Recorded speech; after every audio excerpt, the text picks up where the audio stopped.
Hello, everybody, and welcome back to Check Rock. I am host Sean. Over there is your other host, Marquise. This is the podcast where we, of course, as Sixers fans, are going to talk our ass off about the 76ers and other things going on in the basketball world and in the NBA. Marquise, how are you? I'm great. I'm fantastic. Just got off of work 3 hours ago. Yep. Um, picked up a little shift.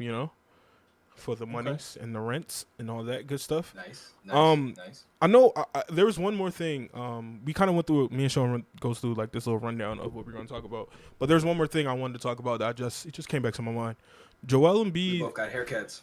yeah, Oh, sorry. Joel Embiid got a You didn't DNP. notice mine, so Yeah, but you're like bald. I just want you. I'm getting there. It's all right. I'm practically there. Um, it's the truth. Like I can't hide this shit.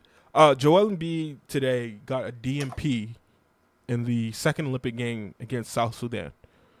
DMP, for those who don't know, who's new to basketball, is that he did not play. He was healthy to play and just did not play. So there was a lot of Joel has had a tough start to his USA basketball tenure. But getting a DNP is crazy.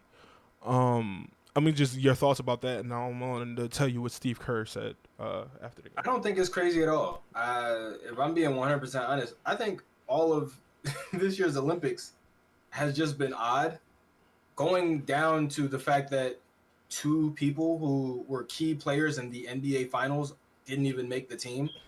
Uh, Obviously, there's conspiracies around that, and the reason why that may have happened. Obviously, for those of you who don't know, I'm talking about Kyrie Irving and Jalen Brown. Um, the Finals MVP is not on the Olympic team, but two of his teammates Three, are. Three of his teammates are, yeah, and one of them also got a DNP the other day. So the best ones. eh, Not even the yeah, other so two, the fucking yeah, the replaceable guys, the fucking right. like The best stars. one, Yeah, DNP. So Joel getting a DNP is not odd to me at all. I think if anything, I saw somebody pointing out the fact that Steve Kerr might be getting exposed a little bit as a coach with the fact that he's not playing to the strengths of the individuals on the floor, and in a sense he's kind of just relying on veteran experience and guys that he knows can just play well together, guys like Steph and LeBron and KD, who Devin Booker, who also plays with KD, like guys who already work well together, or plug and play guys like Drew Holiday and Derek White, who can play with anybody. yeah. He's not really utilizing Joel Embiid the way that Joel Embiid should be utilized, and the way that we see him utilized in the actual NBA season. He's mostly using him as just a big body, which is fine, but at the same time, that's what's leading to people saying, "Oh, Joel is not working," or "It's not the fit's not there," or whatever. It's just like Joel's a scorer. If he doesn't score, yes, it's going to look like he didn't do anything. But the fact of the matter is, you're taking the one thing that he's the best at and you're having him not do it just because you think there are other guys who are just as good or better at it, which to me is kind of crazy. The fact that Joel Embiid is not the focus of the offense in so many of these games, because they do have an incredible size advantage over a lot of teams, including South Sudan, which they never used. So So it just doesn't really make sense. I But agree. nothing has made sense. I agree. I agree with you. I think as a Sixer fan, what I've learned, I'm a Sixer fan. Like I'm saying that again, I'm a Sixer fan. What I've learned is that Joel is not made for FIBA. Like a player Yeah, of Joel's type is not made for the FIBA play. He's a guy. He is the guy on this FIBA team. He's one of the guys, and I feel like that adjustment is different between like I'm gonna get the ball regardless. Joel knows I'm gonna get the ball at least. I'm at least touch the ball. Whereas this yeah. thing, he can run up and down the court and not touch the ball within 3-4 possessions. Like honestly, like touching the ball, not even he's. And I think he's just not meant for this. Especially with like these other players, especially KD came back. And in the game, I forget who it was against, and like KD couldn't miss. He could not miss. Yeah. I think he was like KD got eight shots in the first quarter or first half made them all, alone, made them all, and all. made them all. And I just think that, But it's just, but the fact that it's his first game back and he gets 8 shots off the bench, compared to Joel, who in the however many games that he's played might get, 4 or 5. But what I would say is that they kind of play feed the hot hand. Like I feel like a Right. lot of it come down to it, and like when a guy's not missing, like not only is it Kevin Durant, but like the guy's he's not missing. Like he's just not missing. Every shot he takes, it goes in. But what I will say is that Steve Kerr, after the game, said that Joel not playing was strictly matchup based. South Sudan, what South Sudan did, and it's true, you can watch the footage of that game that they played, and they only USA only won by 1. Is that South Sudan's fast? Their bigs are really forwards, and they're up and down fast. That's why Jason Tatum, who got a DNP the previous game, started, and they used a lot of those big forwards because they needed those guys to keep up with them. So I understand it from that aspect of like coaching. Like, all right, I got this mega team of players. How can I best utilize, I guess, the entire team instead of just one player? But like you see the effects of Joel not playing. Steph Curry. Do you want to guess how many points Steph Curry had? 0. Steph Curry had 1 point. Close. He had 1 point.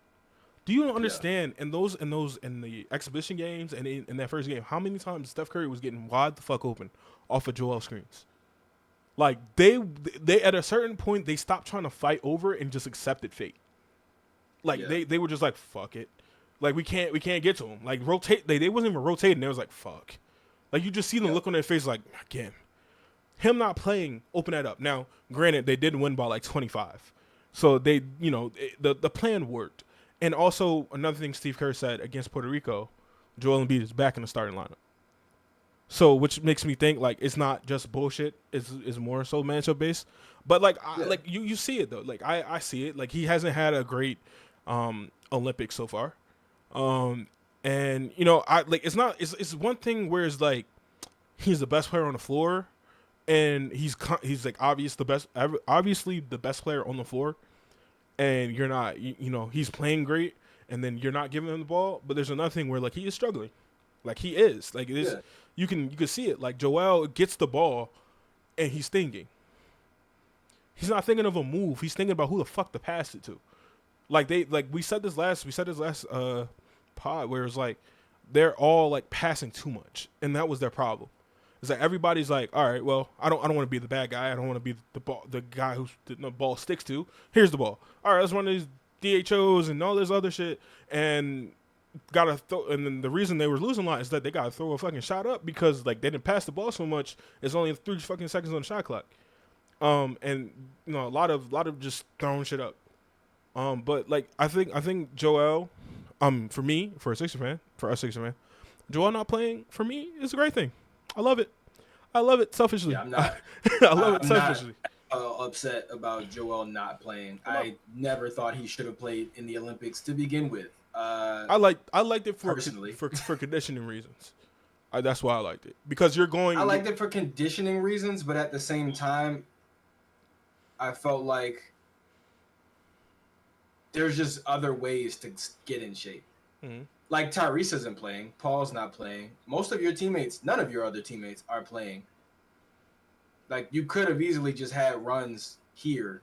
But what I like about it is that this is like actual plays. Like this is like these. There's not is the difference between it's like I'm playing light, stuff like that. I'm not really guarding.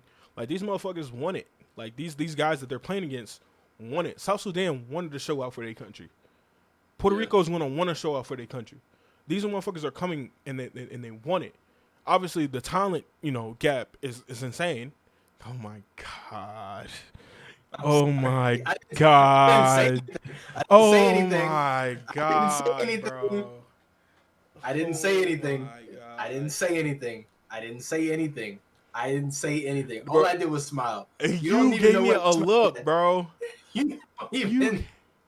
you gave me that look, bro. Like, come on, bro. Come on, bro. I'm sorry. Jesus Christ. But yes, they wanted to show out for their country. You're correct. They want to show off for the country, so they want it. Like the guys that you're playing against, some of them guys aren't even NBA players. Some of those guys are G League players. Yeah. Some of those guys are college players. Some of those Some of them guys are former NBA players. former NBA players. Like some of them aren't even anybody. They're guys who Drew Hanlon brought to just be bodies and put up the little stick thing so he could shoot over. Like getting actual NBA run with actual NBA players, going against Anthony Davis every day in practice, going against Bam every day in practice. It's kind of like that iron sharpens iron thing, where it's like you're getting better, you're learning. Hopefully, he's learning tendencies between the Boston Celtics guys. Like, you know what I'm saying? Like, just being there.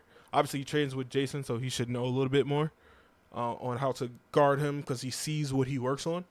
But like, just Well, I feel to just be him fair, being Joel's never really had an issue guarding Jason. It's always been fucking Al Horford. yeah. That's been the problem. No, when if he gets messed up on Jason, they send help. They're sending help. They're sending help, but it's never like a straight up double team. No. It's like we're here. They're getting in passing lanes. They're like, if you pass this shit, it's ours. Like that's how they play. But I listen. I feel like it's all gonna work out. I feel like they're gonna win the gold medal, no matter what. You just said medal, like it could be any other medal. No, I'm just saying. I feel like they're gonna win the gold medal no matter what. I did have a hot take that said they didn't, but you know it was whatever. That was whatever. You know, it's a hot take for a reason. But I mean, by the way they played, it didn't look like it. I'm just being honest. That expedition games weren't. All of them was like close, except for the one against Serbia. You said the what games? The exhibition games. Oh, okay. What you thought I said? It's like you said expedition games. No. I probably did. Talking fast, I probably did. But I've heard other people make that mistake and say expedition games. I think it's funny. I think we should just start saying that. That's a Kendrick Perkins fuck up. Yeah, I remember. He couldn't say Moses Moody. He could not say Moses Moody. It was like Mose Moody. Mose something. Mosaic movie. No, he couldn't, bro. He could not say it, bro. Like it was like he couldn't even get it out to pronounce it wrong. He just like kept stopping. How did Kendrick? Never mind. Whatever.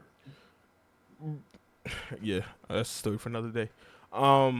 So in other news, Jared Allen gets a 3-year, $91 million extension with the Cleveland Cavaliers. This comes after Donovan Mitchell, who gets his extension, and also Evan Mobley. So they're really locking in their core. I for one think it's not like a Boston situation where it's like, yeah, we're one piece away. I feel as though they should make a decision on who they want and then trade the other guy. And I think the showing on how much they paid Evan Mobley, it seemed like they were going like Evan Mobley at center, trading out Jared Allen and getting back like wings and guys who could shoot.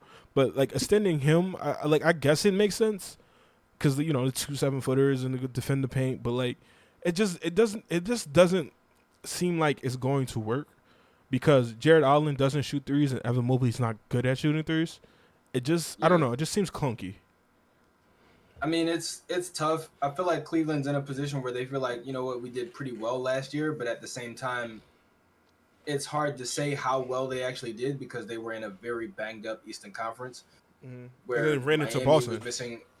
Yeah, Miami was missing Jimmy Butler. New York was missing Randall. We were missing Embiid and Maxey for large portions of the year. Like, fucking Orlando was like good. So that should let you know. It was like, it wasn't maybe the best competition in our conference, but I'm sure they felt like they did well enough that maybe it doesn't warrant moving on from that lineup. And plus, if you feel like you don't really have a good enough idea of what exactly you're looking like against quality competition, excluding Boston, because Boston was clearly the best team in the league last year, it's kind of like, let's give it a little bit longer before we decide right now, especially considering the fact that those guys that you named are not like old guys. No. Like they got time. The next bit of news, Tyus Jones, probably the top free agent of the who was left. Probably could have gotten more money if he went back to the Wizards. He's definitely a guy who should be getting around like $13 to $15 million a year. Takes a veteran minimum to go to the Phoenix Suns. Phoenix Suns really need a point guard. Tyus Jones is one of the best in terms of turnover to assist ratio, all time. He's like literally one of the best all times of like making plays without turning over the ball.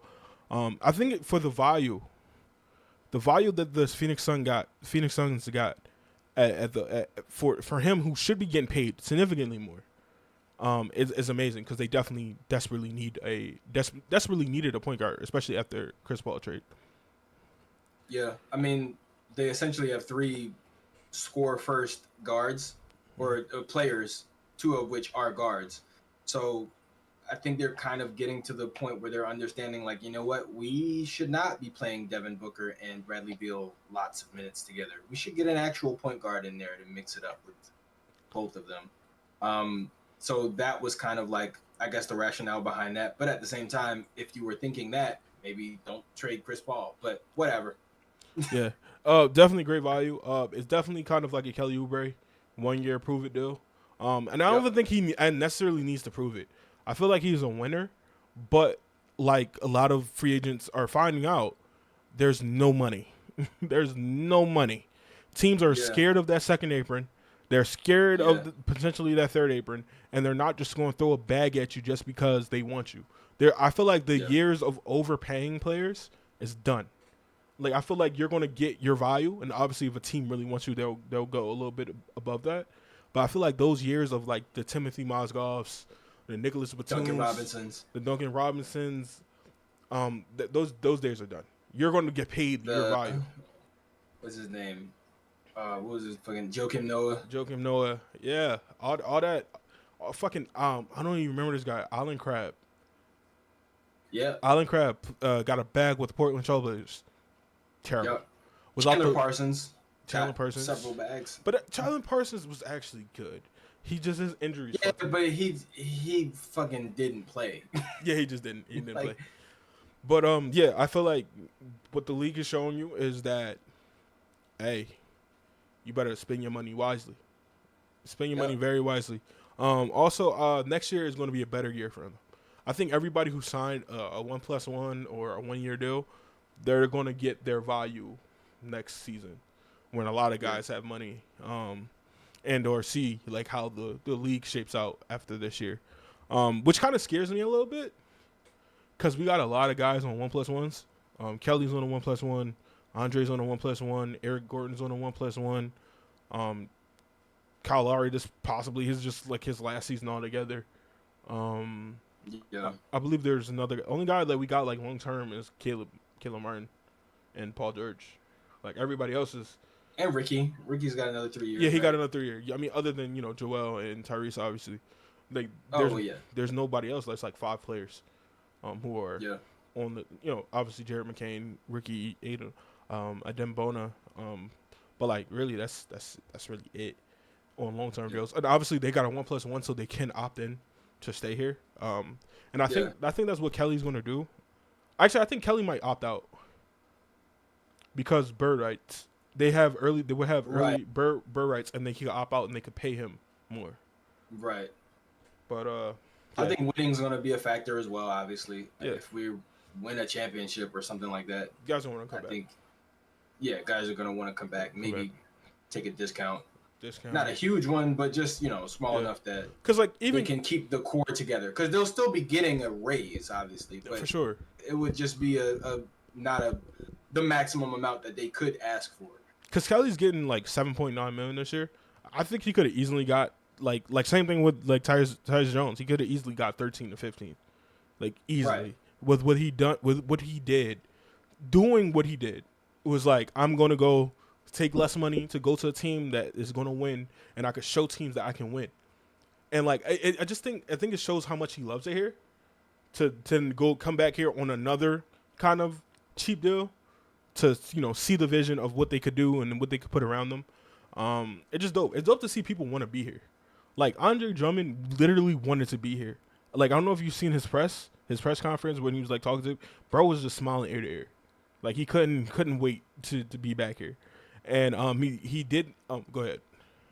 No, it's funny because that you see that a lot, honestly, with certain players. It's like I think Philly has a bit of a reputation to the outside world, but until you get here, you don't get to experience how Philly treats Philly players. Right. So I think people are kind of on the outside looking in and they think it's a lot harsher or a lot crazier than it actually is. And then they get here and they're like, oh no, this is actually kind of nice. Like, it's nice when I do well and people know and care and congratulate me and I get free cheesesteaks and like free drinks at a bar. Yeah. Like, it's nice being in a sports town on a winning team. For sure, because like if you're like a player like on the Sixers, like when me and Sean used to work at the same job, and Paul Reed used to come through the job, like he used to like shop at our job, and like I remember I was talking to him one day and I was just joking and I was like, yo bro, I need you to average 20, I need you to put up 20, and he was like, you know who I am? Like on some shit, like he was like, yeah, because like he looked shocked that I was like, yo Paul Reed, like I need you to put up 20, like he was like, oh yeah, I got you, man, I got you, like it was some cool shit. And like I feel like when players get here, like bro, we know top guys to the two-way guys, like we care enough to like, all right bro, like people really be in like comments arguing about who should get the last two-way spot, like shit that doesn't matter to other teams matter to us. And I think like once people get here, like you said, it really shows like we actually care. I think there have been a lot of players who we've seen that with, like, Kelly is obviously really fallen in love with the city. I think Andre is really fallen in love with the city to the point that he at least wanted to come back. Mm-hmm. But even like, I don't know, Pat Bev, like, yeah. Pat Bev was TJ really McConnell like feeling it. TJ McConnell, every time he comes back, it's a fucking standing ovation. Yep, TJ McConnell, Pat Bev, JJ Redick, Matisse Thybulle. Yeah, like there's a lot of guys. Everybody who plays hard. Like, man, this place is great. Yep, everybody who plays hard is loved, regardless of whether you're a great player or not. You have to play hard, and then you have to embrace the criticism. Yep. Embrace it. You don't have to 20-point per game scorer. Just if you're averaging. TJ wasn't. 15, if you're averaging 4 next year, try and average 5. Yeah. That's all we're asking for. Yeah. And like even like Matisse, like his ending tenure was kind of bumpy because people like obviously people just wanted him to shoot more. We just want you to shoot. Like we got the defense thing. We know you can block shots from behind and do all this other stuff. It's just like, can you like just shoot? But like it's still like the way he went out, where he went to his mural and he like said thank you Philly on his mural. Like it's just like cool. That's stuff that people won't forget ever. Like you're doing that. Like nobody's ever gonna forget that. Yep. So yeah, it's dope. I think a guy that we're gonna love, Caleb Martin. I think Caleb Martin is gonna come here and then he's gonna fucking love it here. Yeah. He just makes winning plays. Just makes winning plays. Like he's like having like Kyle Lowry, like Nicholas Batum. Nicholas Batum was here for like 3 months. Motherfuckers was in his comments just like, bro, don't leave. We need you. Please stay. You're the best. His wife was getting I think somebody said some shit because like he had made a turnover in the Clippers game, where not the Clippers game, the Cavaliers game, and was like late in the quarter, and he had passed it to Joel, and Joel wasn't looking and went out of bounds, and like his wife was going back and forth with Clipper fans, and then all you see is a whole bunch of Sixer fans just coming in defending him. And like his wife even played into the shit. Like his wife was playing into it. So it was dope that like people, get the experience that. I just wish we had Nicholas Batum when he was younger. That's all I wish. It's just that we had him when he was younger. I mean, it's crazy because Caleb Martin is like close. Yeah, he's close. I mean, obviously we don't see how that inbound pass thing. We gotta see the inbound pass thing. He's as good of a passer, as consistent of a passer, or shooter. But as far as the defense goes, even like he's not as tall, but he's pretty long. Like the body style isn't super different. Mm-hmm. I think he's shorter. He's shorter though. Yeah, he's shorter, but He's like he's got 6'5". like long arms. I, Um, I think I think he'll be pretty good. I think he'll be one of those fan favorites. Though another thing too about Caleb Martin is that he's not a really over the top guy. yeah, he's real laid back. Like he's super chill, super laid back, but on the court, like that intensity kind of comes out. Yeah, you see it, like the Which mean mugs, the getting the yeah, fans involved. Like we need that. Like we need a yep, motherfucker to go because like a lot, especially in the tense moments where it's like you're on the edge of your seat, somebody just going crazy, like getting the crowd involved, like let the crowd become the sixth man, like that. yeah, We've lacked that, the last couple yep. years, like But like, is this the most fan favorite guys we have had on the same team? That's tough. I think 2012 was close when we had Drew Holiday, Elton Brand, uh, Iguodala, Spencer Hawes. Like they were fan favorites in the sense that like we watched them become great. Yeah, I think like look at our starting lineup. Like obviously Paul George is obviously he's the best. We signed him to the big deal. Obviously his play. I feel like a lot of people are gonna hop on the side because he's not Tobias. Like I think a lot of people are gonna be like he's not Tobias. He does shit. And I feel like a lot of people like He's clearly better than Tobias. That's all we wanted. That's all we ever wanted. Yeah. That's all. So like you Yeah. could literally go your starting five is all fan favorites. Yeah, I mean, who who's well, I guess it depends on who the starting five is as of right now. I mean, Because only because there's still I think a little bit of in my mind, I think we as fans know who we think the starting five is. Mhm. Right? Maxey, Martin, Oubre, George, Embiid. Mhm. I think once we kind of get into the season, there might be some chatter about whether or not Oubre actually starts. I'm gonna say add on to what you just said about you don't know who starts. In both interviews, Kelly Oubre and Caleb Martin, they both said they do not care if they come off the bench, Right. which is amazing. You love to hear that from your supporting cast. I don't give a fuck as long as it's contributing to winning. Obviously, that plays a lot. Like we can't, be no bum team and have these guys come off the bench. I'm like, bro, I'm not want to do more. But like that, you can mix around the lineup. But the team has NBA talent from top to bottom.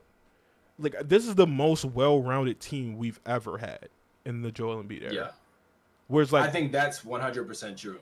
Reggie Jackson is your third string point guard. Reggie Jackson, he's an NBA player. Like he's an NBA player. It's not a fucking like random fucking guy. It's not no fucking chasing Randall. It's not a fucking Hayward Highsmith when he was here. Like it's an actual NBA player there, And a lot of people were like, it's weird. Obviously, Reggie Jackson coming here already having Kyle Lowry, and Reggie Jackson played all 82 games last year. So coming here where he's not going to play as much, and I don't think that's the truth. Honestly, I think Reggie Jackson is going to get significant play. Not massive, but he's going to get play. And especially with Andre Drummond. Andre Drummond, in his press, he was like, they were asking like, what was your decision? Like, made your decision, coming to Philly? Like, what was it? And he just pointed at Andre Drummond because they played together in Detroit. Yeah. And he was like, that's the reason I came here. He was like, the other guys, obviously, Joel, PG, and Tyrese, but he was like that guy. And I love that, Drummond's not even a top player on this team. And he can have that pool of getting people. Kyle Lowry was the reason Caleb Martin got here. Like, it's like I love that we have like good guys around the league to where at buyout market, I feel like we can get a top buyout market guy. Because like, I want to go play with one of those. Like we have a lot of guys who's been in the league for a long time and play with a lot of players. To where it's like, I want to play with them. And it looks like we are the team. We're the team that people want to play for. Like, I don't know when the last time we were with that Marco Ersan Ilyasova year. Well, I don't even know about that because obviously we got Marco and Ersan in the buyout market, but at the same time they left immediately. Yeah. So it's hard to say whether they really wanted to be here or if we were just like That's the best true. option at the time. Mm-hmm. Because if I'm being honest, we have not been the team that players want to play for a very long time. Because I distinctly remember in the 2018, I believe, offseason, after was it Ben's rookie year? Yeah, Yeah. when we went and lost in the second round against Boston with Ursan and Marco. And guess who was a free agent that year? Who? Jimmy? Paul George. Oh. No, but like in the Jimmy. sense And Jimmy. and neither one of them wanted to come here. in the sense of like actually happening. Cuz like no matter how you go about Here's the thing. Here's the thing though. We had two young stars, kind of three, because at the time Dario was really, really good. He was one of the better young players in the league. He was up for rookie of the year. He ended up losing it to Malcolm Brogdon, which was some bullshit. But anyway, they did it for the story. They did it for the story. First, second round pick to win rookie of the year. Blah blah blah. Blah. I know, but anyway, in addition to that, we had obviously because all of our players were young, a max contract spot, and that was going to be Paul George's first max contract. So, or I think second maybe. No, I think it was his first, but he ended up choosing OKC. But you do see this difference though. Joel was young there. Joel Embiid has a resume now, like has a legit resume. Tyrese Maxey has started a legit resume. You know, whereas though it's like these are two young guys trying to figure it out because they didn't even play well together. I think you're right. The only difference is you have two young guys who are already carrying a team to what was the third seed in the Eastern Conference, that still had LeBron and the Cleveland Cavaliers in their prime. Not prime, but they were still really good enough to go to the finals. And on top of that, we had great veterans. We had JJ Redick still. We had a experienced head coach, not experienced as a head coach, but a lot of experience coaching in Brett Brown. Yeah. Coached under Greg Popovich, right? We had one of the best offenses in the league. I think we had the number one offense in the league in terms of efficiency. We were highest or at the top in assists per game. So, like, as far as a team goes, in addition to being able to offer max money, there's no reason why, and being in a big market, there's no reason why any player would look at that and say, nah, other than just not wanting to play in Philly and not wanting to play with younger players. Yeah. Whereas now it's like, I mean, yeah, Tyrese has a better resume, but Tyrese is still young. Our second best player is still young. Yeah, but that's the whole thing, though. The times all add up. Whereas though Joel's in the prime of his career, Paul George is in the later prime of his career. Tyrese ain't even scratched the surface. Whereas like you can see Paul George getting older, Joel still being there, Tyrese doing there, he's still being able to help. Paul George retires, Joel's a little older, he can still be able to help. Tyrese is now the guy. You can see how the chain reaction goes. Yeah. And it just looks good. Especially also, you look at it like Paul George said, and we should get to the podcast where Tyrese Maxey, where he was like, you got a point guard, you got a wing, you got a center. That's what every team wants, is to have an elite point guard, an elite two-way wing, and a center. Yep. Luckily, a legit center who is a fucking point guard sometimes. He, you know what I'm saying? Like, this is the best situation for him. So I wanted to go back to, I don't think I mentioned this here. I think I talked to Sean about it. Daryl Morey went on the Rights to Ricky Sanchez podcast, a known Sixer podcast. And he said some very interesting things. One being there was a trade opportunity after they signed Paul George that would have put the team at put the team salary next year at $315 million. So I did some looking up. I did some looking up of what would match. But so what I didn't like, I couldn't really match up was the guy had to get paid under $20 million to make trades work, right? But also he would have to be contract eligible for re-signing contract extension eligible for next year that would put them at 315 million. And there's only Right. one guy, and he said he would have to had to throw away a lot of picks. And there's only one guy, and it had to be Larry Marketing. Yeah, I know that was a pretty prevalent like rumor going into the not going into the offseason, but It was just like in the midst of the offseason. it was one of the options if Paul George didn't happen. Yeah, so I don't know. I mean, if it was you're saying this, the Daryl said it was after the Paul George signing. After Soldier saying, so it would have been Paul George and this additional person, which means we Yeah, probably wouldn't been able to sign Caleb Martin, and the Caleb Martins, the who else we signed after Ricky. I mean, not Ricky. Uh, Jackson, Reggie Jackson. Reggie Jacksons, like those type of players. It wouldn't be we wouldn't be able to sell. I mean, I think we would have been because they're veteran minimum, so I think they don't count under the cap. Well, yeah, Yeah, but it was been a lot of moves you couldn't make, and that would have been your team. Once you trade yeah, those picks and you don't have no more picks left, you better be sure that this is the fucking team. and I would go as far as to say like once the Paul George signing was done, don't think it was necessary to go after marketing. I think there was still a little bit of confusion about like not confusion but just debate as far as like does Paul George play the 3 or the 4, Mm-hmm. and it possibly being better on his body to have him play the 3 primarily, Right. and in that case still going after a 4. But at this point, I think looking at the roster we have now, I think this is much better. Even with PG at the 4, I think this is much better than what would have possibly been Embiid, PG, Markkanen, Maxey, and But Kyle Lowry. what I was looking at was like the reports from like the Utah Jazz beat writers was like, don't count the Sixers out. Even now, Yeah, they were like, do not count the Sixers out because the Sixers have everything the Jazz want. They want picks, and they want picks to be viable. You look over with the Clippers, all their best players are in their high 30s. Those picks that they have are very valuable because yeah, once they like Clippers either have to do one or two things. They're either gonna let them walk, and the Sixers got the most valuable picks in the fucking NBA because these are like going to be legit top 5 lottery picks, and they're unprotected. yeah, And or the Clippers are going to have to trade Kawhi and try to build a formidable team to where those picks aren't good. Like it's kind of like the Brooklyn yeah, Nets team. They got to build a competent team because they can't tank.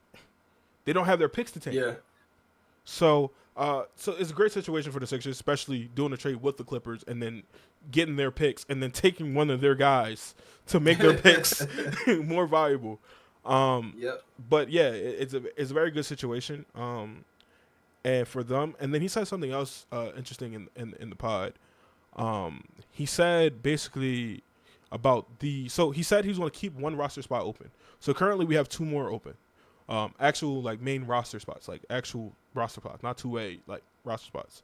So yeah, we had 3. Obviously they signed Reggie Jackson. We have 2 more. So he says he's going to keep one open. He's going to keep one open for like buyouts and whatever might happen in the future, whether it's trades and they got to bring back an extra player. Like he's keeping that open. But he did say something. He said that the next player that they're adding should be announced in like a week or so. He said that they're keyed in on 2 players. And they're going to make a decision between the 2. And he also said that the 2 players that they're keying in on have not been talked about by Sixers media. So a lot of people thought default answer was Marcus Morris. Are these free agents? Free agents, yes. Then it can't be Marcus Morris. I'm saying he's probably was like the most. A lot of people asked who's the for sure answer. Like, all right, Marcus Morris, he was here before. He didn't want to be traded. I don't think the Sixers really wanted to trade him because of the player, but his contract made sense trading him and getting Buddy. Yeah. You know, obviously Buddy didn't work, but fuck it. You know, you had to take a chance. So Marcus Morris was like the other guy. There was some rumors about who was it? And he never specified who, like, what he's looking for. because Right. Mike Levin is one of the hosts of the Rights of the Ricky Sanchez podcast, and he basically was like, "Are you looking at another big?" Kind of saying that they don't trust Bona, and in the games that Joel is not going to play, do you trust Bona enough? Because like if you watched him in the summer league, he's very athletic, rim runs, does everything a traditional shouldn't does, but he fouls a shit ton. He Yeah. fouled out in summer league, which is fucking unheard of. You have 10 fouls, and he used all those bitches. Yep. So he brought up that to Daryl, and Daryl like kind of was like that was something that they were thinking about bringing in another big. So I'm guessing center wise they were looking at that. And a lot of people thought it would possibly been Precious Achua that they could bring in, but Precious Achua obviously today Resign. re-signed with Yeah. the New York Knicks. So it's very interesting that he's saying that this guy isn't talked about. So I have two names of players that has not really been talked about by Sixers media, like making the rounds or even being in rumors linked to the Sixers. I think it's either going to be Gordon Hayward or the recently released Davis Bertans. Mm. That's interesting. That's interesting. If it's Gordon Hayward, obviously it's a vet minimum. Mm-hmm. Well, if it's Bertans, it's a vet Anybody minimum you too. sign right Everything's now, yeah, yeah, everybody signs by minimum now. yeah. I think for the money, if you can get Gordon Hayward on a vet minimum, then you take Gordon Hayward. Problem is, we have a lot of guards and wings. Mm-hmm.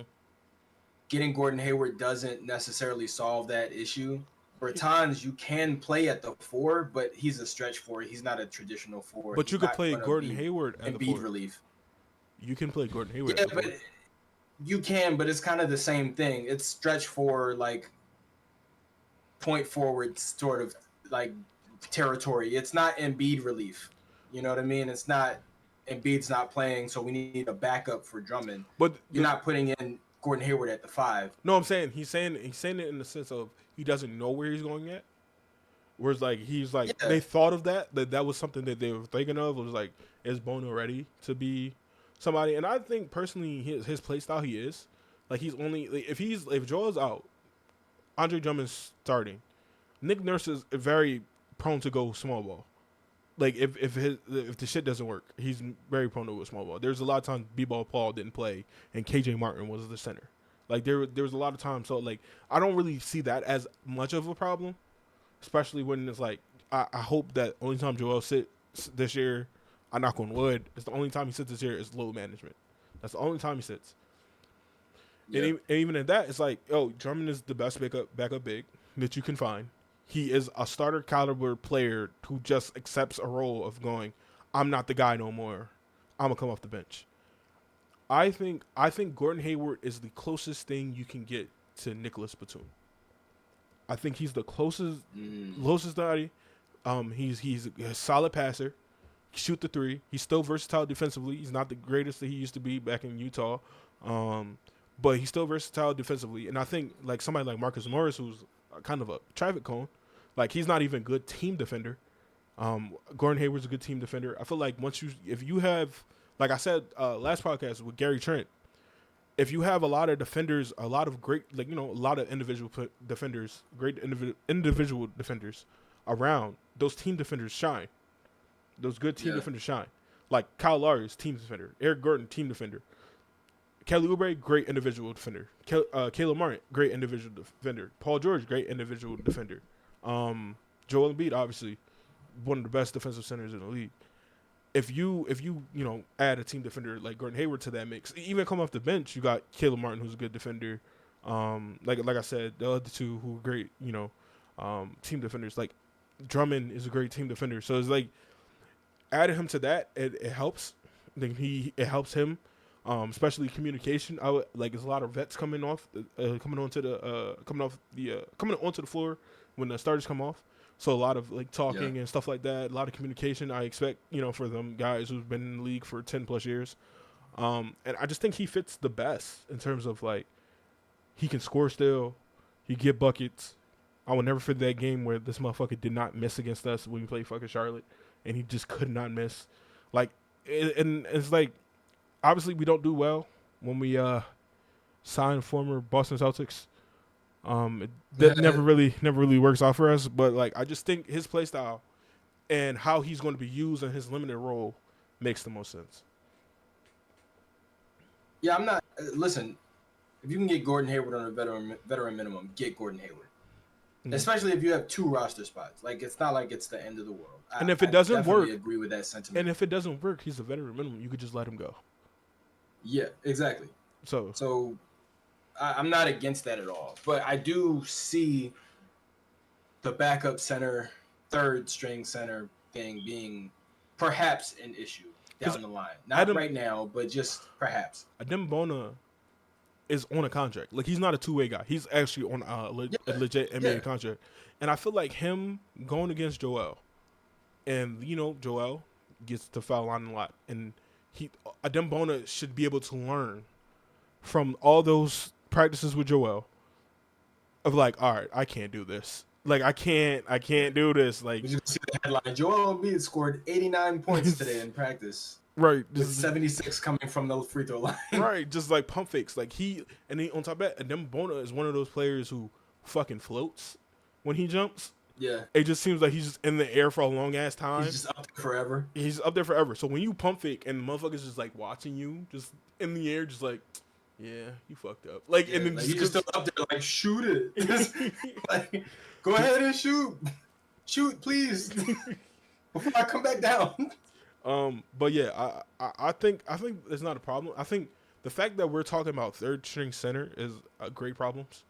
These are great fucking problems to have. Absolutely. Third string. We're talking about the third string. That means that we have a second string. Yeah. This is the first time in years we've been talking about depth, like legit depth, not starters and a backup. Yeah. Like legit fake depth. Like, we're going deep into the Shake Miltons. The roster now. The Shake Milton. Yes, yeah. Like the fake depth. Like, we have fake depth. Like, they could play like good. Like, you know, they're great for the 3 games and they're gone for a month.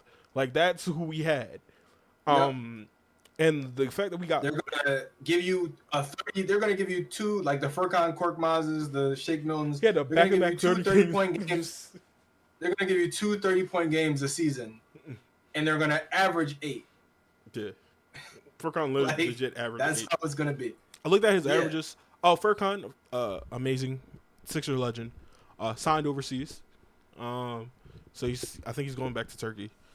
So technically, in a way, he retired to Sixer. Even though Adem Bona has his jersey number, you know, he never played for another team. He's Sixer for life. Speaking of overseas, Pat Bev is also overseas. Which is interesting. I would have swore there was an NBA team that would be willing to give Pat Bev a contract, even us. But I think we kind of had a guard. That bridge. I don't even necessarily think, because like on his podcast, Rome, who's a Sixer fan, he's from the Philly area. He asked him, would he come back? He was like, yeah, I'll come back. I'd come back if Philly. You know, obviously he said his first priority was Milwaukee, going back to Milwaukee. But after Milwaukee signed DeLon Wright, it was kind of like, all right, they're not going that direction. And then the Sixers signed every point guard available. And it was like, that makes sense. And the thing that kind of threw me off with Pat Bev is that once he announced his own, like, his decision making. He was like, it was like his podcast was like, Pat Bev is making the decision between signing a veteran minimum in the NBA or a historic contract overseas, and the contract was $2 million overseas. And I'm like, bro, you could have. That's a veteran minimum. It's probably like, less than a veteran minimum. No, it's probably like literally $100,000 more than the vet minimum here. Mm-hmm. After taxes. No, you gotta think so the vet minimum changes depending on your years in the league. So Eric Gordon's vet minimum is $3 million, $3.3 million. So is Kyle Lowry. So it changes depending on how long you've been in the league. So he would have gotten like $3 million as a vet minimum. Oh, but Pat Bev hasn't been in the league as long as them. Pat Bev has been in the league 15 years, I believe. 15. Stop playing. 15. No, really? Because I think it would have. But he's gone overseas multiple times though. Doesn't it start again once you come back? He I don't know whether he has been or he adds that the time he spent overseas. Because he was not in the league 15 years consecutively for sure. So he got to the league 2010, 2011 with Miami. He talks about how Miami cut him.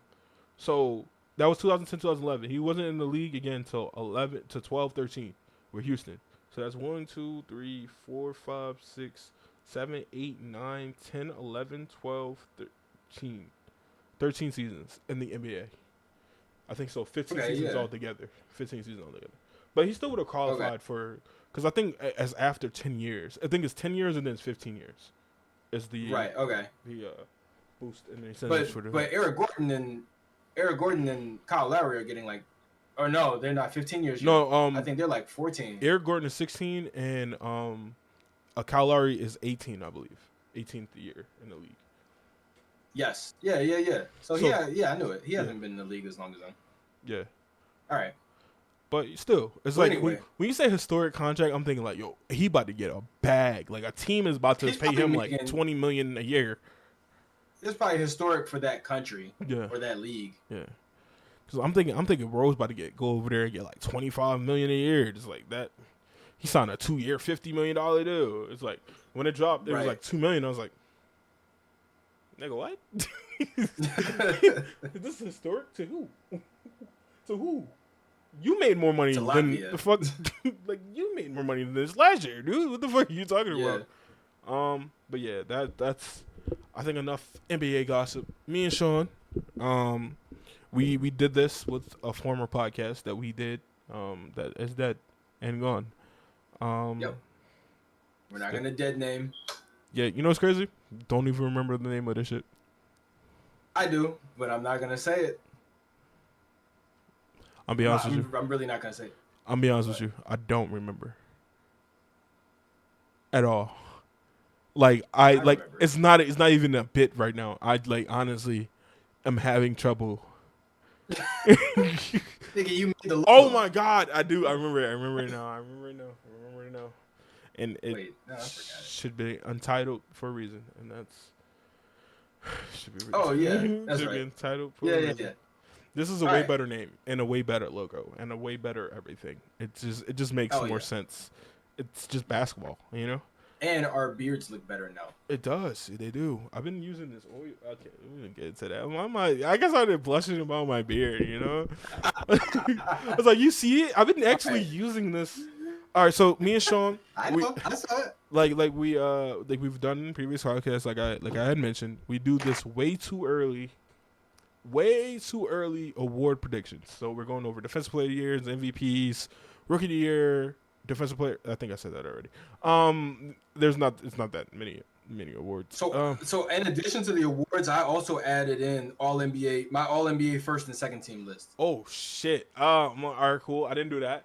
I kind of didn't do that. And then it just occurred to me, I completely forgot to ask. There's an in-season tournament MVP now, isn't it? I'm not doing that. No one cares. All right. No. Okay, cool. Did you do that? I didn't do it either. I was about to say. No. I literally just thought about it, and I was like, wait. Is this one of those things where you're like, yeah, I didn't do it anyway. I didn't. No, I really didn't. You started erasing it? My list. No. I don't want to ruin the podcast, but I can show you my list.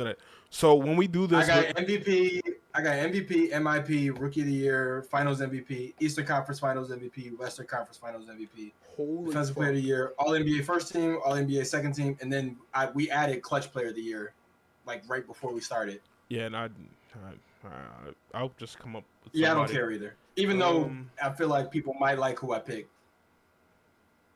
You know what's crazy? I'm looking at my list, bro. I didn't do MIP. You didn't? I did not do MIP, bro. I forgot about this shit altogether. And Tyrese just won it. Shit. I had one job. What do you want to start with? Typically, we start with like the awards that people care about the least. Yeah, and then and we work up to the big boy, the MVP. So, Rookie of the Year is probably the award people are going to be most fascinated with, but also do not care about because there's no top names. So what we're going to do is this is This is gonna remind people a lot of 2013, just so you know. Yeah, Like everybody's already been saying since the draft, this is 2013 all over again. But like 2013, there were 2 or 3 future All-Stars and probably Hall Hall of of Famers, Famers in yeah. that draft, but they were not high picks and they did not blossom their first year. So this is probably not going to be a great year for rookies. So what we're gonna do is when we say we're gonna go. I'm gonna say my third guy. So we're not gonna say our winner. We're gonna say who our top 3 are. So we're gonna go our third guy, Okay. our second guy, then we're gonna go the winner. So I'm gonna go say my third guy. You're gonna say your third guy. Stuff like that. That's how we're gonna go. Right. So All what right. we're starting with. So we're gonna start rookie of the year. You want to start off Okay. with your third guy, who's gonna come in third in rookie of the year voting? So Sixers fans should be happy. My third guy is Jared McCain. I don't think he's gonna play. I know. That's why he's third. Now, if he got heavy minutes, he would be much higher. I think he's on a team where he does fit very well. Mm-hmm. I think he's on a team where his talents are going to be utilized when he's in the game. The problem is there's just so many people on the roster who I feel like are going to be ahead of him. The only the only exception to this is if he plays more minutes at the 2 than at the 1. He is a great shooter, so that's obviously very possible. He's essentially going to be, if the way that I'm looking at it is, we already know Kyle Lowry for the most part is the backup point guard. Mm-hmm. So now it's coming down to who's the backup shooting guard. And if it's Eric Gordon, it's probably going to be Eric Gordon. But Eric Gordon's also older, so it's like early in the season, how many minutes do you really want to play Eric Gordon? Obviously, when the playoffs come around, you're going to lean on your veterans. You're going to lean on the guys who've been there. But when we're in the early to mid-season, I think Jared McCain is going to get enough minutes to show everybody whether or not he's going to be somebody who's going to be, really a part of the rotation rather than somebody who's just on the bench. Yeah, so I just don't think he's going to be third in rookie of the year voting. Like I don't see that.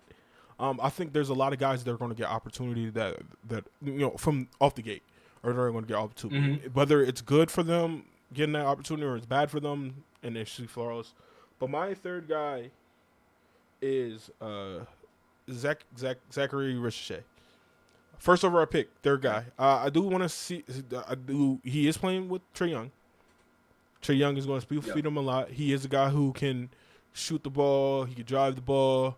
I think they start him off. Obviously, he's not the most coveted number 1 pick. I think to start him off, they're going to give him a lot of easy looks. But I just don't think he's going to have the type of season that really helps them. I mean, obviously, he's probably their third best player, potentially. I don't know. Because I think it's Trae Young, Jalen Johnson, and probably DeAndre Hunter. Both they got Bogdanovic. Like I don't know how it's gonna shape up. I do expect them to possibly make a trade during the season. But I have Zachary Ricochet as my third person in my rookie of the year ballot. Go number 2. Okay. Number 2, I have Zachary Ricochet. For the same exact reasons. Obviously, he's the number 1 pick. He's going to be getting a lot of minutes. He's going to be getting a lot of shots. I think the problem with the Rookie of the Year, not the problem, but the thing about the Rookie of the Year award in general is that it's one of the only awards where wins and losses don't matter. Unless it's like a tie between the two, and it's right. like, all right, well, this guy contributed to a playoff team. Unless you're Wemby, when like it doesn't, I can't. Correct. You did there. Right. So because of the wins and losses thing, and like you said, if it's close, they'll typically take that into account. That's actually the reason why I have Ricochet at number 2.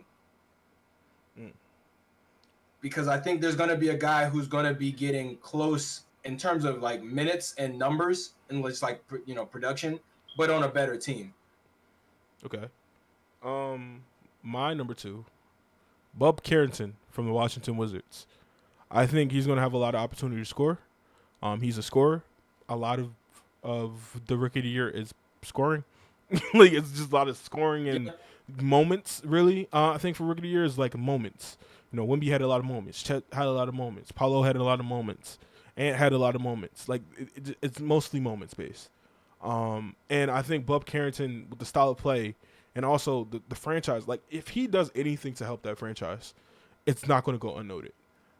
Especially in voting and these guys who, you know, obviously cover the league more than, you know, we can actually attending games, being able to, you know, actually this be their jobs in watching these The guys. whole league pass, Yeah, split screen at home yeah, in the basement. all that. You know, we don't have that, but like these guys, God, I hate my life. I hate mine too. Sorry. I hate mine too. Cry about that later. But I think his opportunity, and I feel like a lot of people are going to watch the Wizards for Alex Sarr, but they're going to find Bub Carrington. Alex Sarr is the reason why I didn't have Bub Carrington in even my top 3, just because I feel like even if there is a significant jump, Sarr is probably going to get a lot of the credit. Also, Bub Carrington being a guard, I feel like there's going to be not a clash, but just sort of a conflict in terms of shots availability between him and Poole. But they've already shown that they'd have no problem bringing him off the bench. He was on the worst team and came off the bench. So I think if Bub shows a little bit of, you know, defensive versatility, he has that. Because Jordan Poole is one like a one side player. Like he only plays on one side of the court. True. And the new all right, for my number 1 rookie of the year. Sorry. This is your rookie of the year. Yep, my rookie of the year. And this has actually changed. I had a different person originally, like before I started writing my list. Like earlier today, I thought of a different person, but then I remember we actually already talked about this, and I forgot the guy who I gave earlier in the last pod, who I think might be a hot take, might not be a hot take anymore, but Zach Edey. Zach Edey's rookie of the year. Yeah, I think Zach Edey, like we said with Zachary Ricochet, I think he's going to get good numbers. He's going to get great minutes. And I think the fact that he's as big as he is and going to be playing with somebody as explosive as Ja Morant, on top of that, him, like his style of play just perfectly suits that team, that I think we're going to see a pretty big jump in wins and losses for the Memphis Grizzlies, who are already probably a better team than the Hawks anyway. But way better. Getting Ja Morant back 100%, hopefully getting, you know, Jaren Jackson, who can now be a actual 4 full-time, and now having Zach Edey, who's probably going to be just setting a bunch of screens, blocking a lot of shots, and catching a lot of lobs. Like, it's kind of perfect for him, and I think he's going to get a lot of scoring based off of that alone. On top of that, Zach Edey being as big as he is and being a true center, not a terrible free throw shooter. So, you know, I think Zach Edey probably will have some of the best numbers of all the rookies coming out of this class. Most definitely. My rookie of the year is Matthias Buzelis from the Chicago Bulls. Chicago. Okay. I obviously, you could go, well, they have a lot of questions. I think they might have the most questions in the league. What they're doing with Zach LaVine, what they're going to do with Nikola Vucevic, what the fuck are they doing all together? Why did they trade Alex Caruso for Josh Giddey? Who the fuck is Josh Giddey? Is he going to be, you know, accepted in Chicago? Oh shit, Lonzo Ball might come back. Like there's so much going on with that franchise. It's Patrick Williams going to live up to the contract they just signed him. What are they doing with Ayo Dosunmu? Like, there's so many questions with such a terrible fucking team. Like normally we get these questions with like the Phoenix Suns, where there's so much scoring. Who's going to play defense? It's like, bro, you have like too much talk around your team for it to not be good. And I'm sorry, Chicago Bulls fans, if you're watching, I doubt it. But if you're watching, at least I'm giving you the rookie of the year. I think they have everything figured out. I do see a world where I guess Matthias comes off the bench. I just like his game. He has like the most like mature game. I think a lot of people, the reason he fell and he wasn't like a number 1 pick or a top 3 pick is because he didn't shoot it well in the G League. but he shot it well in high school. And it's like he only had 1 year in the G League and he shot terrible. But it's like if he comes out there and he played well, and they figure out the Zach LaVine situation, the Nikola Vucevic situation, what they're going to do. Like even Kobe White, like are you going to keep Kobe White? Are you going to trade Kobe White? Because I think he's at the highest part of his value, especially closing that season. Are you going to build around them? Where does Patrick Williams play? Who's the other guy? Who's the fucking other guy they have just like being there? I don't know. I forget his name. Josh Giddey. Yeah, like how does this work? I think he could be the Rose from the concrete, and I think that he's going to be Rookie of the Year, and I think that Chicago has a cornerstone to actually probably trade Zach LaVine for less. I mean, I don't even think you'll trade Zach LaVine for less now. You kind of have to attach a first-round pick to trade him, and it might be the same with Vucevic. And it's crazy because, like, Zach LaVine is getting a lot of disrespect, and it's not the player, it's the contract. Like, he's getting paid more than Tobias did. He's getting paid $15 million a year, and I think by the end of his contract, he's going to get close to $60 million a year. Yeah. Who wants to pay him that when you have to build a team? He's like a third guy at this point. He's a third guy on like a championship team. I think.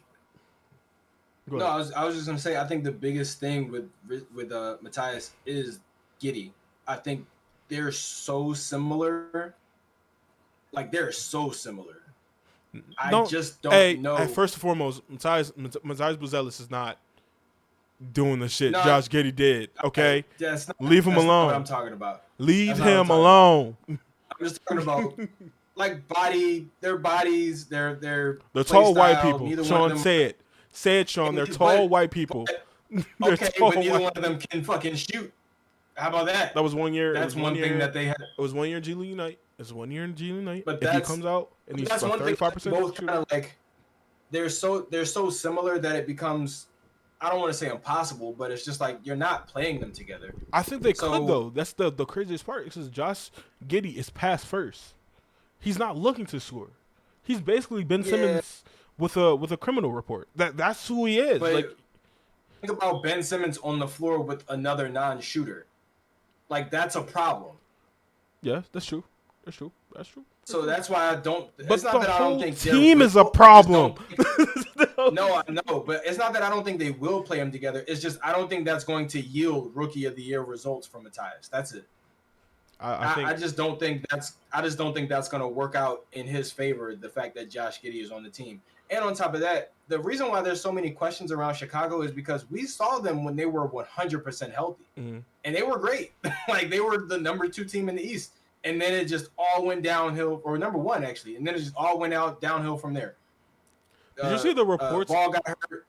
Like everybody just started getting hurt, and then nobody could get healthy at the same time. And now most of them are gone. So the reports were, when they traded for Josh Giddey, that was the last strike for DeMar DeRozan, and DeMar DeRozan obviously is on the Sacramento Kings.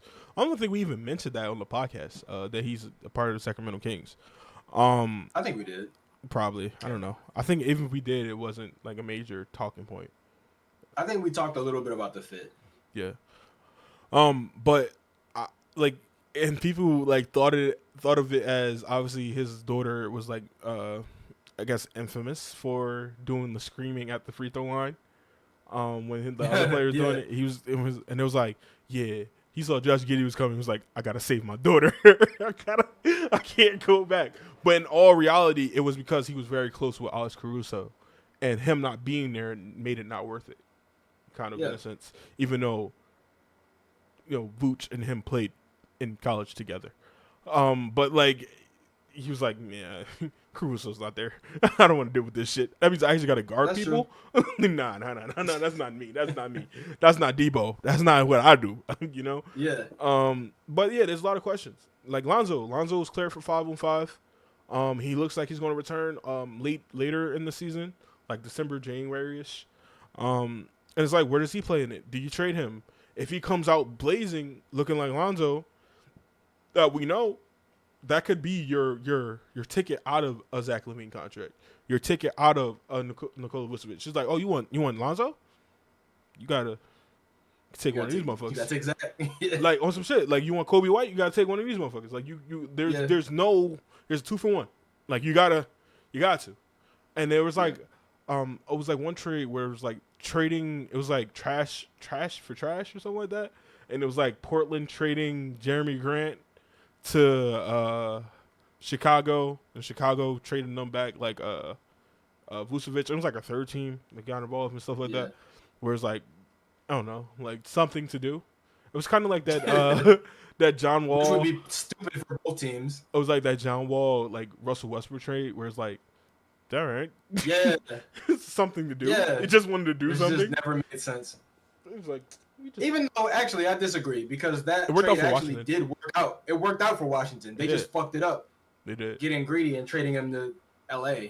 Yeah, I mean, well, the players that they traded for, you know, one of them is still there. You know, Kuz is still there. One of them, but at the same time, KCP has won 2 championships. Oh no, he's won 1 championship since then. Yeah, and that's kind of where the Lakers fell. Like that's that trade right there, trading Kuz, giving up on KCP, who then helps another team not only win a championship but sweep you on the way to winning a championship. That's kind of went wrong. All right, so we go off track. Let's get to our next award. So while we were talking, I did make an MIP list, so we can go MIP next. Who is your third person for MVP? Your third in your Jaime Jaquez Jr. Jaime Jaquez Jr. Jaime, whatever. Jaime. Give me a reason. I think he played great last year. I think having just another year under. But he was a rookie though. Really, really good for him. You think they will give him most improved in his second year? It's like he's supposed to at that point.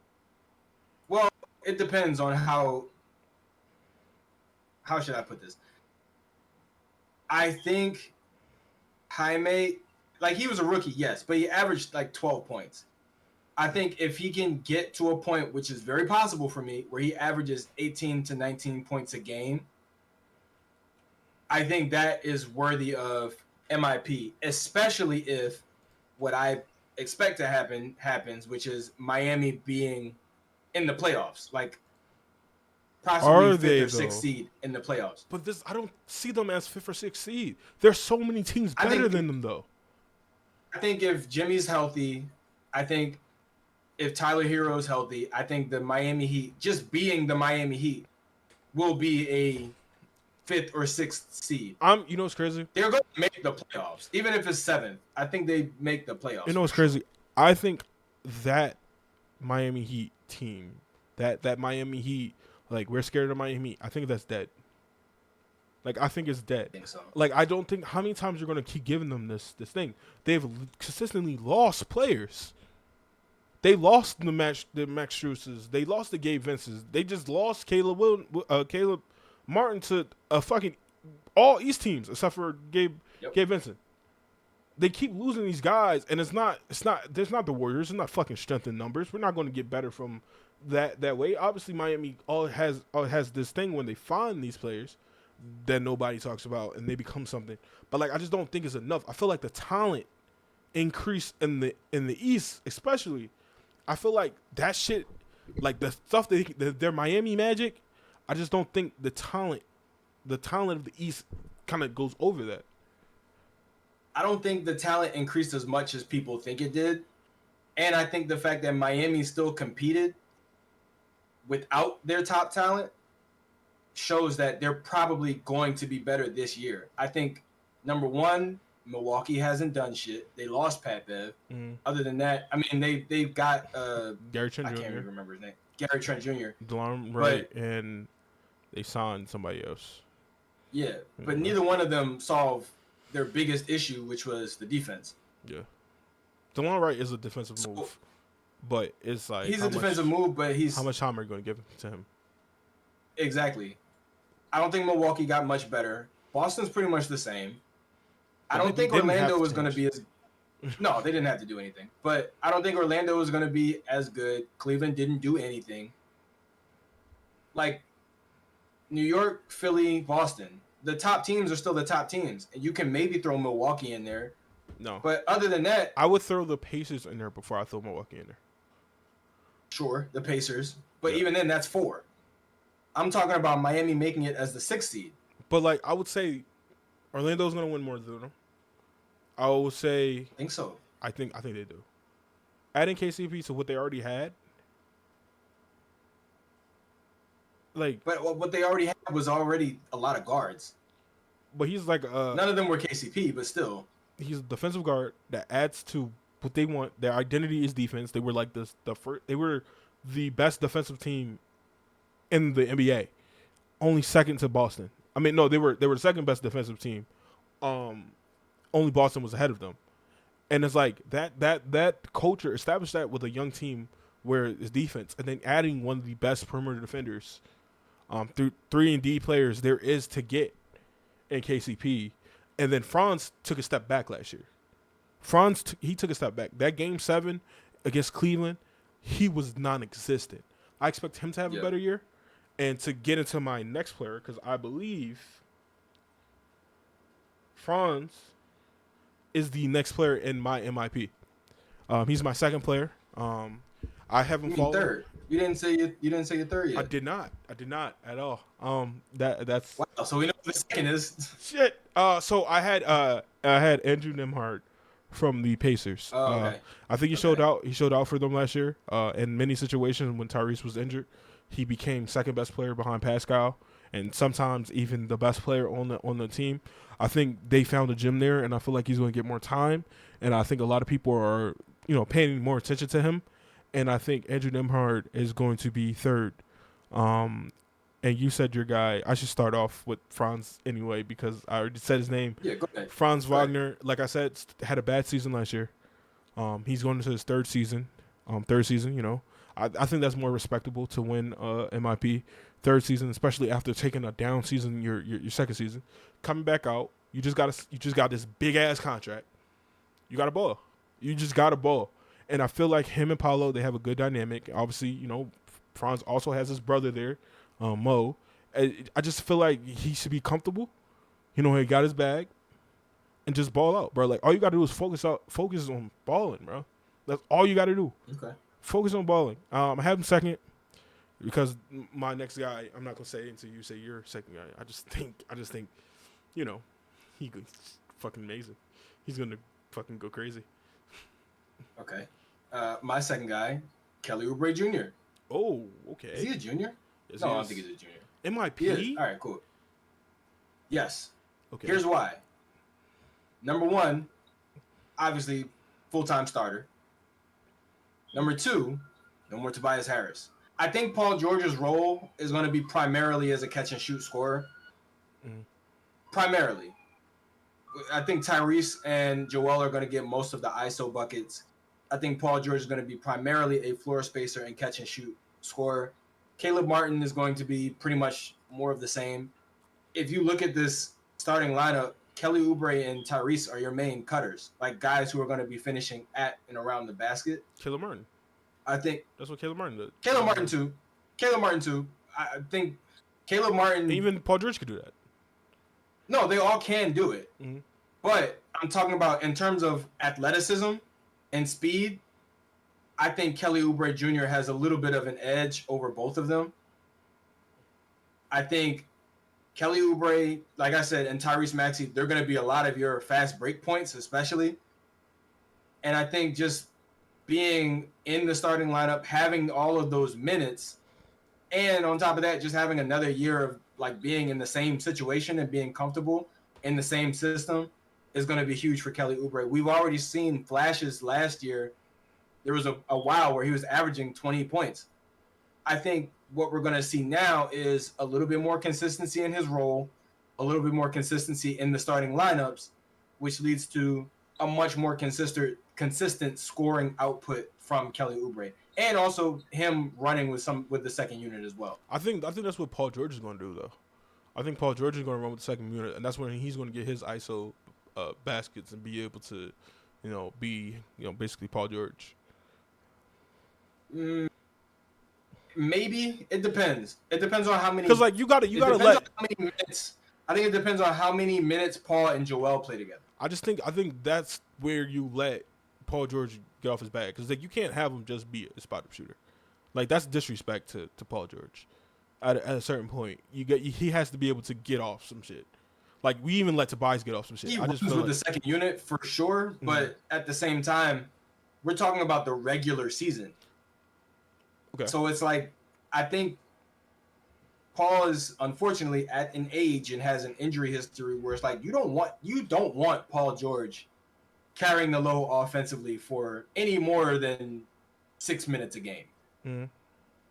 Like, I don't want Paul George being the primary option on offense where it's like just give him the ball and let him go get a bucket for any more than 6-7 minutes a game, especially expecting him to still be a top-notch defender on the other end. So I think for most of the regular season, yes, Paul George will be primarily a spot-up shooter. And that's also what led to my hot take prediction of making the All-Star team. Okay.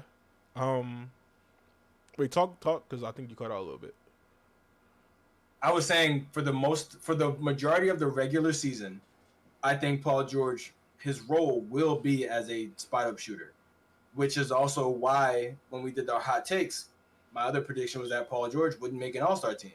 Even if he does play the entire season, even if he does average 18 to 20 points or whatever, I don't see him making an All-Star team as a shooter, as a primarily just a spot-up shooter. There have been exceptions in the past, right? We've seen, Kyle Korver make an All-Star team as a shooter. We've seen Klay Thompson do it, Ray Allen, but like those were like exceptional shooters that were scoring like 30 plus points on like 10 dribbles. I don't think that's going to be Paul George. I think he's going to be primarily a spot-up shooter, but he's also going to handle the ball in many cases. But I don't think he's going to be handling the ball to score all the time.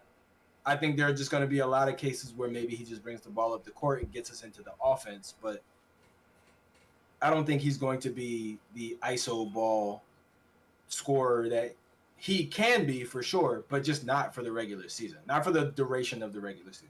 Okay. So now we get to my MIP. The guy I think is going to win it. And I feel like situation that he's in. I feel like you're about to say the same person as me. The situation that he is in, he is a fucking bucket. And he now has all the shots in the world. Cam Thomas is my MIP. Cam Thomas has to be MIP. He just has to be. Are you not saying the same person? Oh, somebody just got into a car accident outside my house. Oh, right. I heard it really loud. But I'm sorry, Cam Thomas. No, I wasn't saying Cam Thomas. My guy's Cam Thomas. Everybody's gone. Cam's home. He's going to do whatever the fuck he wants, and there's no one that can stop him. I see Cam legit can average 30. It's going to be like a Bradley Beal year where he averaged 30 and nobody really cares, but like they're going to have to give him MIP. That's a great pick. Mm-hmm. And I agree with you. If I had to rewrite my list, I would probably go Cam Thomas. Okay. You gotta stay with your guy, though. You gotta stay with your guy. I know. But I picked this guy for the same situation, same reason. He's on a trash team. He is a bucket when he's the offense, when he's the primary offensive option. This is a guy who's been nearly an all-star in the past. Very close to being an all-star in the past. 20-point per game scorer. Going to a team that he also used to play for. No way. No. Listen, I knew you were going to be upset. No, I knew you were going to be upset. Because I knew you were going to be upset. I know who you're talking about, and he's not. No, there's no way. There's so many better players on that team. There are. But number one, I don't think there are that many better scorers. And I think the ones that are better scorers might not make it the full season. Most likely won't make it the full season. No. I'm sorry. I'm going with Tobias Harris. Tobias Harris is not going to be top 3. He's not going to be top 5. I don't think he's going to be top 10. He might not be, but I think there's no reason why he shouldn't be. I think if you look at the situation that he's in, if you look at what he's coming off of, and what he's done in the past, I mean, why, and what? Look at this situation and tell me why Tobias Harris can't average 23 points a game. Cade Cunningham, Jaden Ivey, Ron Holland, Amen Thompson. Cade Cunningham, not a scorer. He can score, but he's not. He's a point guard, true point guard, pass first. Jaden Not Ivey a true point guard. has. What? Cade Cunningham is not a true point guard. Well, also remember he hasn't had anybody to pass to. But I think Cade Cunningham. I don't think he's a scoring point. He's not a Dame. He's not a Steph. You think he's primarily a scorer? I think so. Averaging what? He averaged 23 points a game last year, and that's with the defense knowing who the ball was going to every possession. So okay, so let me ask you this then. Do you think for a former number 1 overall pick, who was by far the number 1 overall pick? But this is what you have to do. There's stories that Do you play think into that's- it. There's stories that play into it. If Cade's going off, right? Let's say Cade just averaging 25. He last year he averaged 22, 4, and 7.5. If Cade averages 25, 5, and 8, he's going to be and the Pistons are winning. He's going to be in that conversation. He'll be more in an MIP situation than Tobias would. But here's the thing. Think about this. If you look at the way the Pistons roster is put together, right? Mm-hmm. As it currently is, who do you think is their second leading scorer? Wait, let me see the roster. I gotta look at the roster. I'm sorry. I'll tell you. It's Tobias Harris. I gotta look at this roster before I make anything. It's Tobias Harris, averaging 17.3 points per game last year as the third option on the 76ers. You're telling me now on the Detroit Pistons, even with Cade Cunningham putting up majority of the shots, you're telling me Tobias Harris, who averaged 17 a game last year, can't average 23 a game this year? I just don't think. I don't think he can average 23. I don't think Tobias can average, like, honestly, like over 20. Oh, you're crazy. I don't think he can average over 20. You're crazy. The second leading scorer from Detroit last year? I think Tobias is going 15. Jaden Ivey. I don't think so. New head coach. Okay. A coach that knows what the fuck he's doing and that actually wanted to be a coach. New a lot of shit. You know, new coaching staff, new all that. I don't see it. To me, that doesn't scream anything other than they are going to lean on veterans. No, for sure, but they have other veterans as well. Tim Hardaway's now. Ooh. Tim Hardaway averaged 13 a game last year, 14. But I'm saying he averaged 3 points per game less than Tobias. What I'm saying is that's more veterans. I don't think they're going to go heavy Tobias. I feel like they're going to put their young guys in those situations so they can learn. True. I mean, listen. Like I'm not gonna say there is never going to be a point where Tobias is going to be like a guy late game. Like I'm never going to say that won't be a situation. But like I think for the most part, it's like developing these young guys, and like actually having trust in them. Like when they won that 28 game loser streak, their fucking confidence was shot. Like all of them collectively was shot. Bogdanovich couldn't wait to get the fuck out of there. He could not fucking wait to get out of there.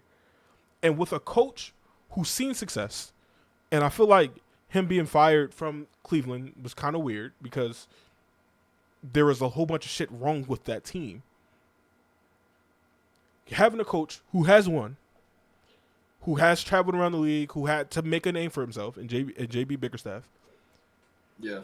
He's going to put these guys in good situations because he knows how to win. He was winning with two small guards. Two guards under 6'3". Now you have a 6'7" point guard. You have a 6'7" point guard, a 6'5" shooting guard. Tobias who's like 6'8". Amen Thompson who's like 6'8". Like these guys, obviously for them they have to add more shooting. They obviously added Malik Beasley, Tim Hardaway. Tobias is a good shooter on low volume. I feel like they've done moves to help them be better. I just feel like this team starts and ends with Cade Cunningham. What can he provide? Oh, absolutely. You know what I'm saying? And I feel like if he does provide that, obviously Tobias Harris will get some love for that, for going to a younger team and helping them. But I just don't think he would get as much. I feel like if they win and they are successful, they're not looking at Tobias. They're looking at Cade Cunningham and going, oh, shit, Cade's here. Cade's here. And I feel like he would get MIP. Because, mind you, since his rookie season, plays rookie season, only played 12 games his second season. Came back, had a pretty good season. I don't see Cade getting MVP just because MIP just because he's already averaging 23 points a game. But that's what I'm saying. It's the story of it. The worst team in the fucking league. And now they're in they say they're in like play-in conversation.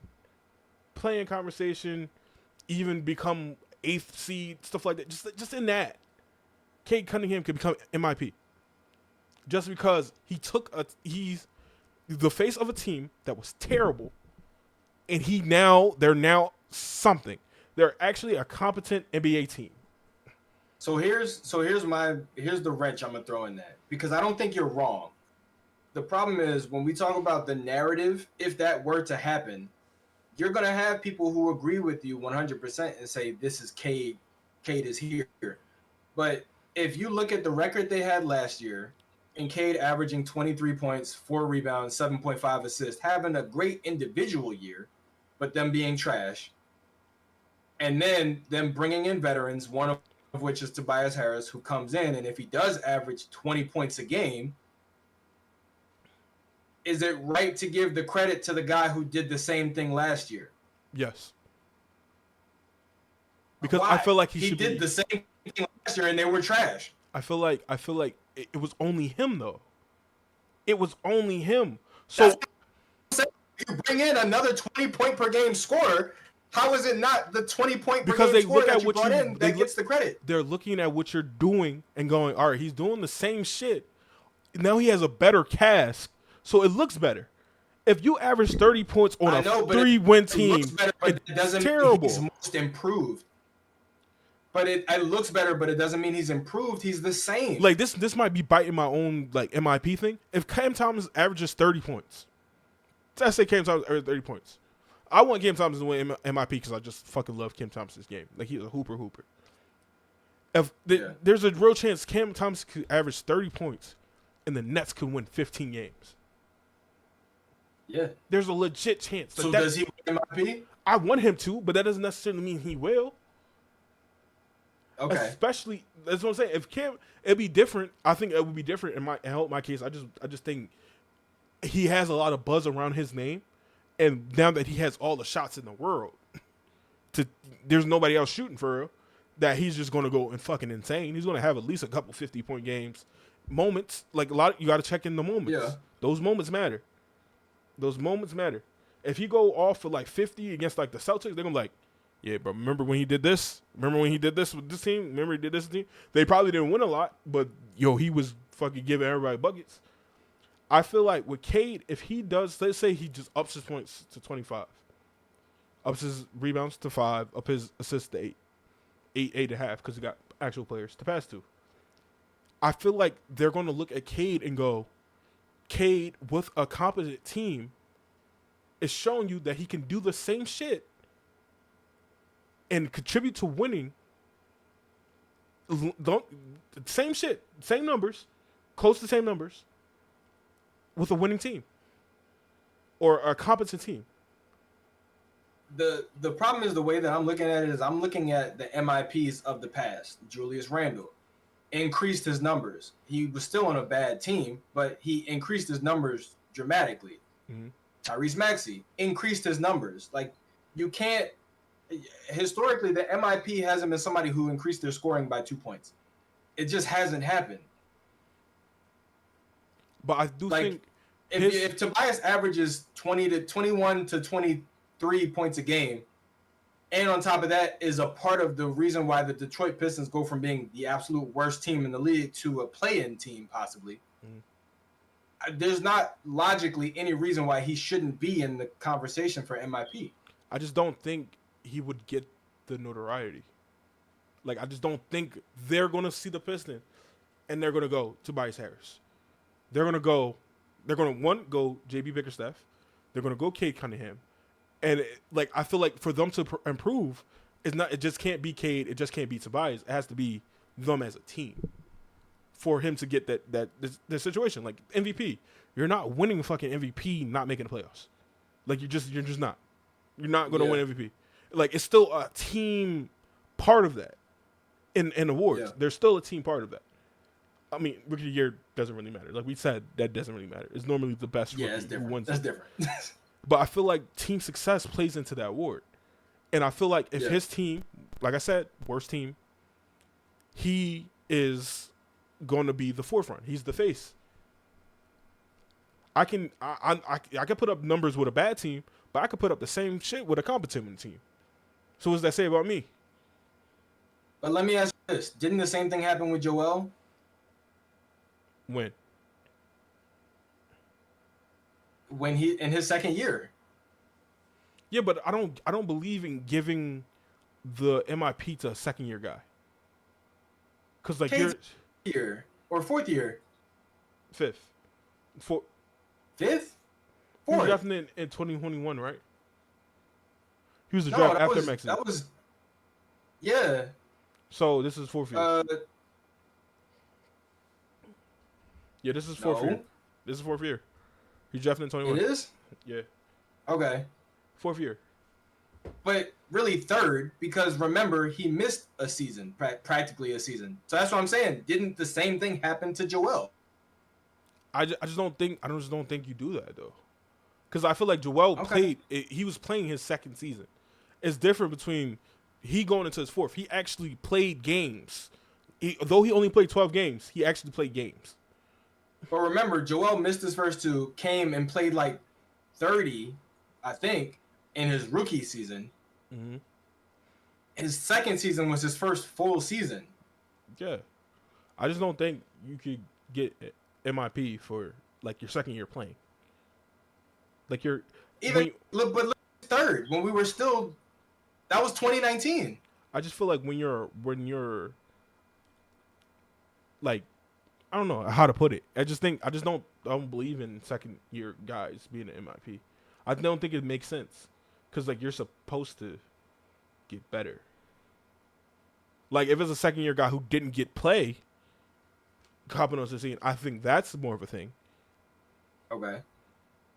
I think if like Cam Thomas, who didn't play his first rookie year, barely played, averaged like 6 points a game, and then go to 20 points a game, I think that's more of a case than having Joel, who played great his first year, played great his second year, just played more games, honestly. Because I feel like he could have averaged the things he did in his second year and his first year if he just played more games. Okay. I mean, the same could be said about Cade, but okay. No. The same can be said about Cade. I'm not saying that it can't be.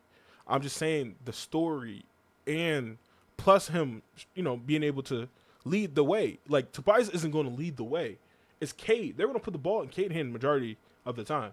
It's Cade going to make decisions. Cade is going to make the plays. Cade is going to do this. They're going to set Cade up.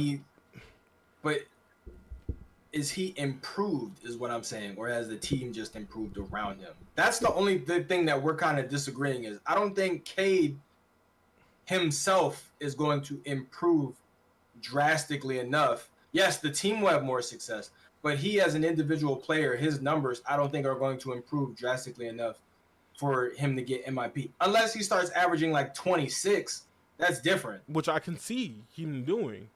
If that happens, then yes, I fully agree with you. My biggest thing is that, like, I'm saying these numbers just to throw out numbers. Cade can average 26, 27-ish. Because now, like you said, Tobias helps. Tim Hardaway helps. Malik Beasley helps. Another year of Jaden Ivey helps. Another year, Amen Thompson helps. Another year of, I actually think Asar Thompson is on the Pistons. Another year on the Rockets. Ron Holland helps. Rookie Ron Holland helps. Marcus Sasser helps. Another year of Jalen Duren helps. Another year of Isaiah Stewart helps. Like, it helps. Like, obviously, it helps. But I think that himself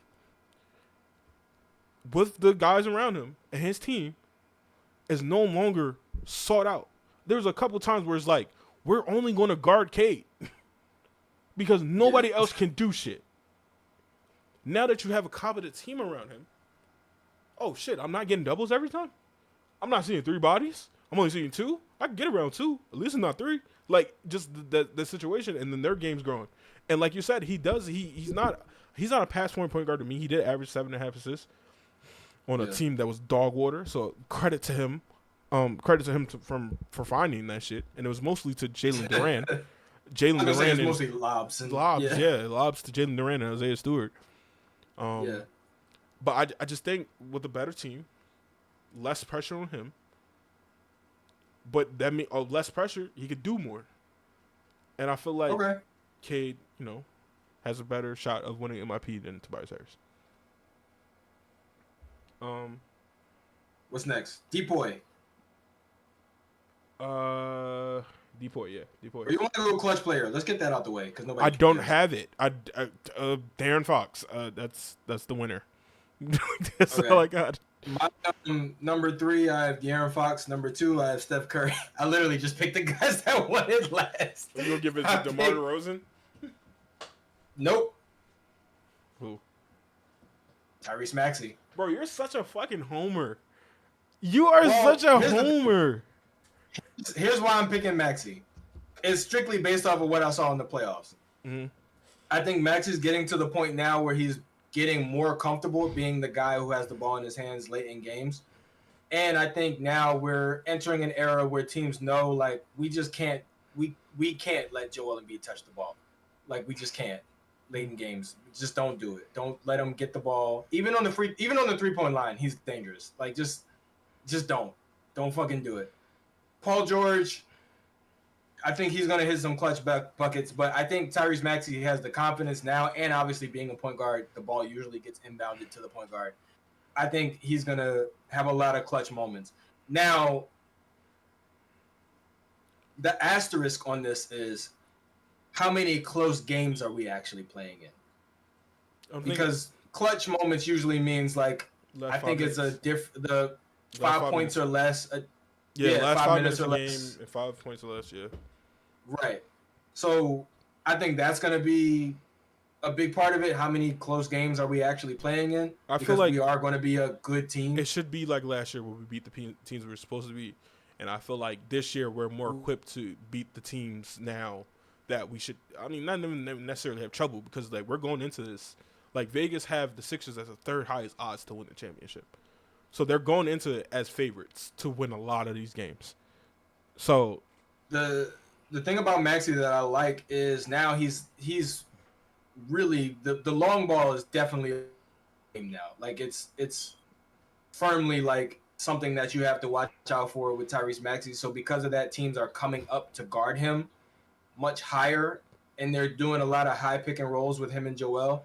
So really all you're deciding is either A, Maxey shoots a long 3, which he can definitely make, or Maxey gets ahead of steam going at the basket, which you also don't want. So I'm late in game, having the ball in Maxey's hands is kind of like a cheat code a little bit at this point. All right, let's go defensive player of the year, and you can start us off with your third. Third, I have Bam Adebayo. Okay. Third, I have Rudy Gobert. Okay. It's kind of hard defensively to explain shit. It's kind of hard. Well, he's going to block shots. For Bam, is just, yes, he can block shots, but he's also one of those players that's going to guard. He can guard 1 through 5. He's extremely mobile. He has good size. He was in the conversation last year. Just ended up not winning it. But I think he'll be in the conversation again this year because he's the same player. And I think having that experience now with the Olympics going up against Joel and AD in practice, like, I think Bam's going to be equipped to shut down most opponents' bigs. Okay. Especially in the East. Who's your second guy? Gobert. Yeah. I feel like we have a collective. I think we have the same person winning Depoy. Yeah, probably. 1, 2, 3. Wemby. Yeah, it's gotta be Wemby. It gotta be the fact that he was second last year in his rookie year. It just seems like they're Yeah, setting him up to be defensive player of the year, and he could do more than Rudy Gobert. And Rudy Gobert gets, obviously we have not seen Wemby in the playoffs, but one of the downsides of like his defensive player of the year thing is that like in the playoffs they play him off the floor, and it's yeah. like you can't be a defensive player of the year or one of these greatest defensive players, and you can't play in the time where the team needs you the most defensively is in the playoffs, and all Yep. they do is just switch the best player onto you. And I never Yep. really understood the Rudy Gobert hype because even at his own position, the top two centers kill him. They kill him. Joel has dropped Well, 50 on him.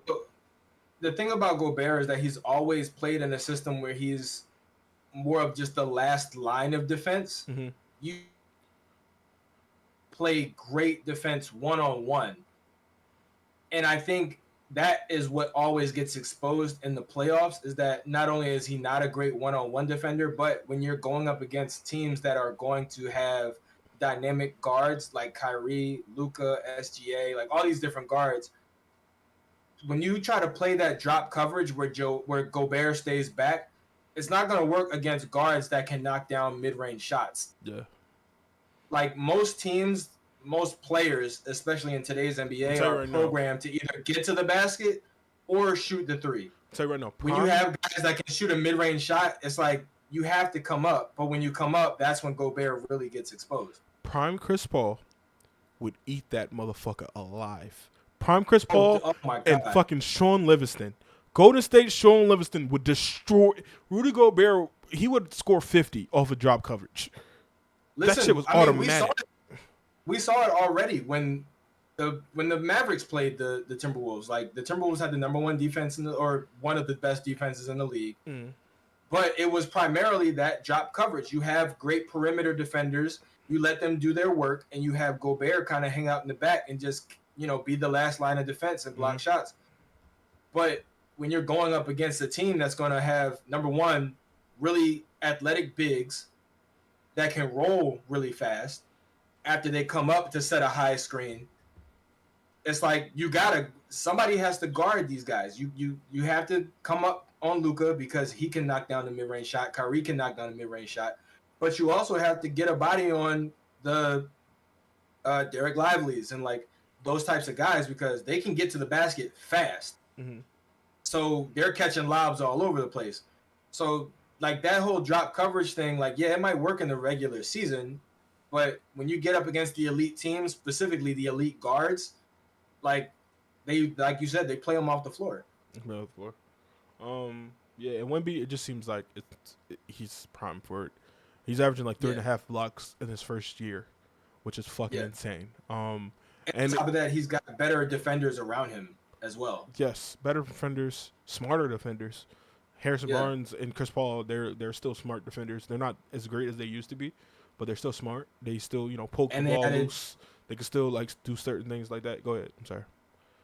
I was gonna say, and they drafted Stephon Castle, who's a pretty good defender as well. Yeah, I feel like defense translates the most for anybody that's not like a point guard. I think defense the most. Defense is mostly just effort, and caring, and like for guys, and discipline. Yeah, and like being able to know when to reach, when to block, like without fouling. With Pop, Chris Paul, I'm pretty sure Chris Paul is going to be the fucking extension of Pop on the floor. And then on top of that, he's coming in as a defensive player. It's not like they're making him into a defensive player. He's coming in as a defensive player, and he has defensive tools, long arms, has an NBA body. A lot of motherfuckers is going to be introduced to Stephon Castle real, disrespectfully, because he just seems like that type of guy where it's like real calm, collected. Kind of, I'm not gonna say it because I don't want to give San Antonio fans too much, but he kind of Kawhi-ish. He's kind of Kawhi-ish. He is kind of Kawhi-ish. He's kind of Kawhi-ish, but they said the same thing about Patrick Williams. So I'm not gonna do it. I'm not gonna do it because Kawhi is a hard person to project because you gotta have a guy who's only defense turn into a guy who can play offense. That's hard as shit. it's hard as fuck for somebody with Yeah. just a defensive mentality to then grow an offensive game. But hopefully for them it works, and it adds to Wemby, and he's also like a point guard kind of. He kind of was forced to play point guard at UConn because they had nobody else really. And especially who they were going up against, they were bigger guys. I mean, they did have a point guard. I think he did get drafted as well. I think he got drafted in the second round. I forget his name. I'm sorry. It's like Tristan something. But like when they played bigger teams, they played a lot of bigger teams. They kind of slid Stephon Castle over to point guard, and he played pretty well. Last but not least, MVP. We're going MVP. We're going MVP. What else is there? We did Oh, everything okay. else. I thought we were saving that for. This is Oh, last. I had the Finals MVP, Eastern Conference Finals MVP. Bro, no, that is way. We regular season, bro. Oh, sorry. We sorry. regular season, Sorry. bro. I had All NBA first team, All NBA second team. Matter of fact, we're gonna give an MVP, and then you could do your list because I don't have that. You could do your Okay. your first team and stuff like that. All right. I'm gonna go first. Third on my list for MVP. Go ahead. Or you? Sorry. Go ahead. You go ahead. Sorry. No, bro. You already did it. You already made it clear. Oh, sorry. Jokic. Third on my MVP is Nikola Jokic. I still believe that he's still going to get votes because he's tremendous. I think he's the best player in the league. And I he's just going to get votes. Like, I feel like he's just going to, regardless. So, second on my list, Shai. I can't say it. Fuck it. SGA. Gilgeous Alexander. I think he's second on my list. And you? Luka. Ooh. I think we just swapped. I think we swapped. Yeah, I think we just swapped. We just swapped. I have Luka. I think the Mavs are going to be great this year. So I think Luka's obviously the head. I feel like we should debate Luka Shai because we both have them switched. So the difference. So you're right. So the reason why I have Shai winning MVP, go ahead, is because last year the Western Conference was actually really close at the top. I feel like of the 3 or 4 top Western Conference teams, the Thunder added the most. Mm-hmm. So I think they're going to be in terms of plug and play. Right, correct. Okay. So I think there's going to be a little bit of separation between them and the rest of the pack now. Okay. Which I think is going to be the differentiating factor when you start to debate who is the MVP versus, who is maybe runner-up. I think it's mostly going to be based off of record. I think that, because like we said, if it's close, usually that's kind of the thing that people defer to is like, well, these guys won more games. Not when they give it to Jokic. You think the Nuggets are going to be the number 1 team in the West? No, I'm saying not when they gave it to Jokic. Jokic was the 6th seed.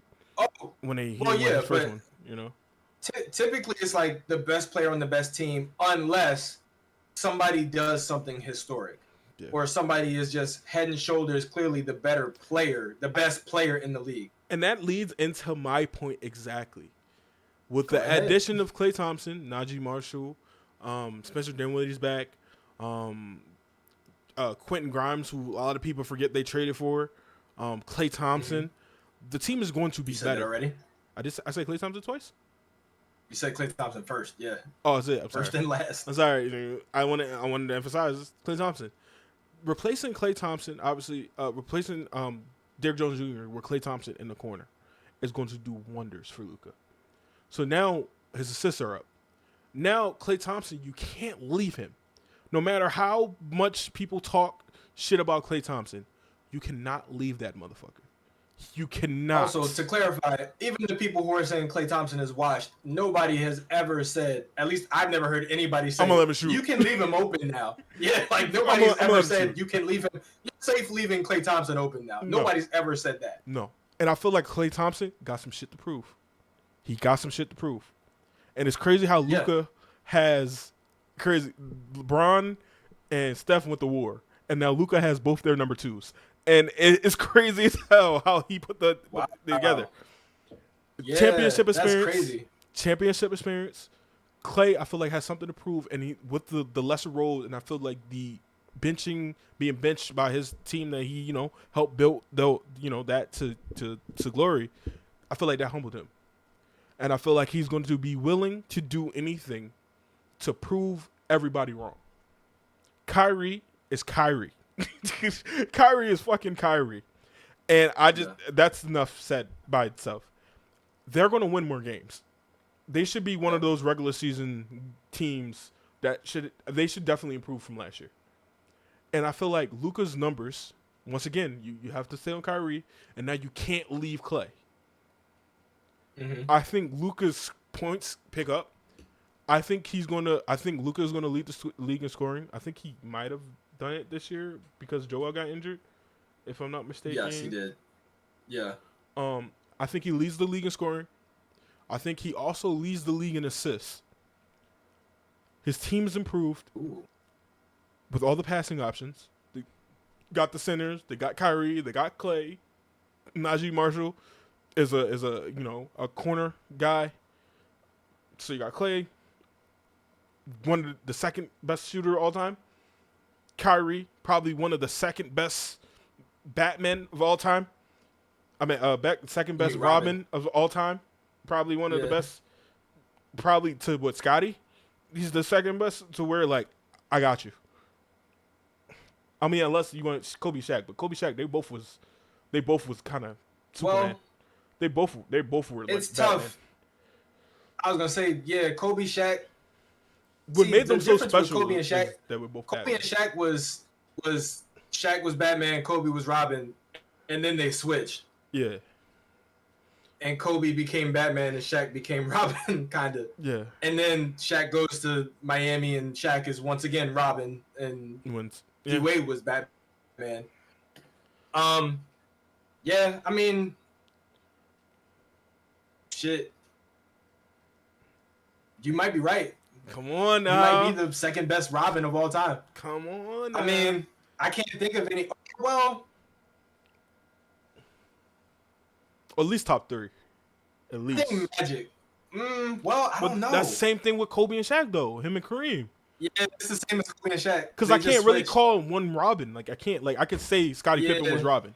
Scottie Pippen was Robin. When you talk about duos, you talk about Michael Jordan and Scottie Pippen in terms of the hierarchy. Like, it's Kobe Shaq. Yeah. It's Michael Jordan, Scottie Pippen. It was LeBron, Kyrie. What about Tony Parker? Tony Parker won a Finals MVP. But I still think it's Tim Duncan's team. They were just elite. Tony Parker as a Robin. Well, yeah. I mean, they also won more. I just think because like I feel like Tony and Manu was interchangeable. Yeah, true. And Manu was interchangeable, and then they also had Boris Diaw.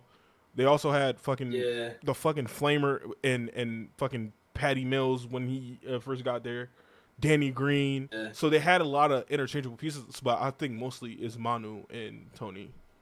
Yeah, they were close. They were almost even. Yeah, so that's tough. Yeah, that might be. I might have struck gold with that one, you know.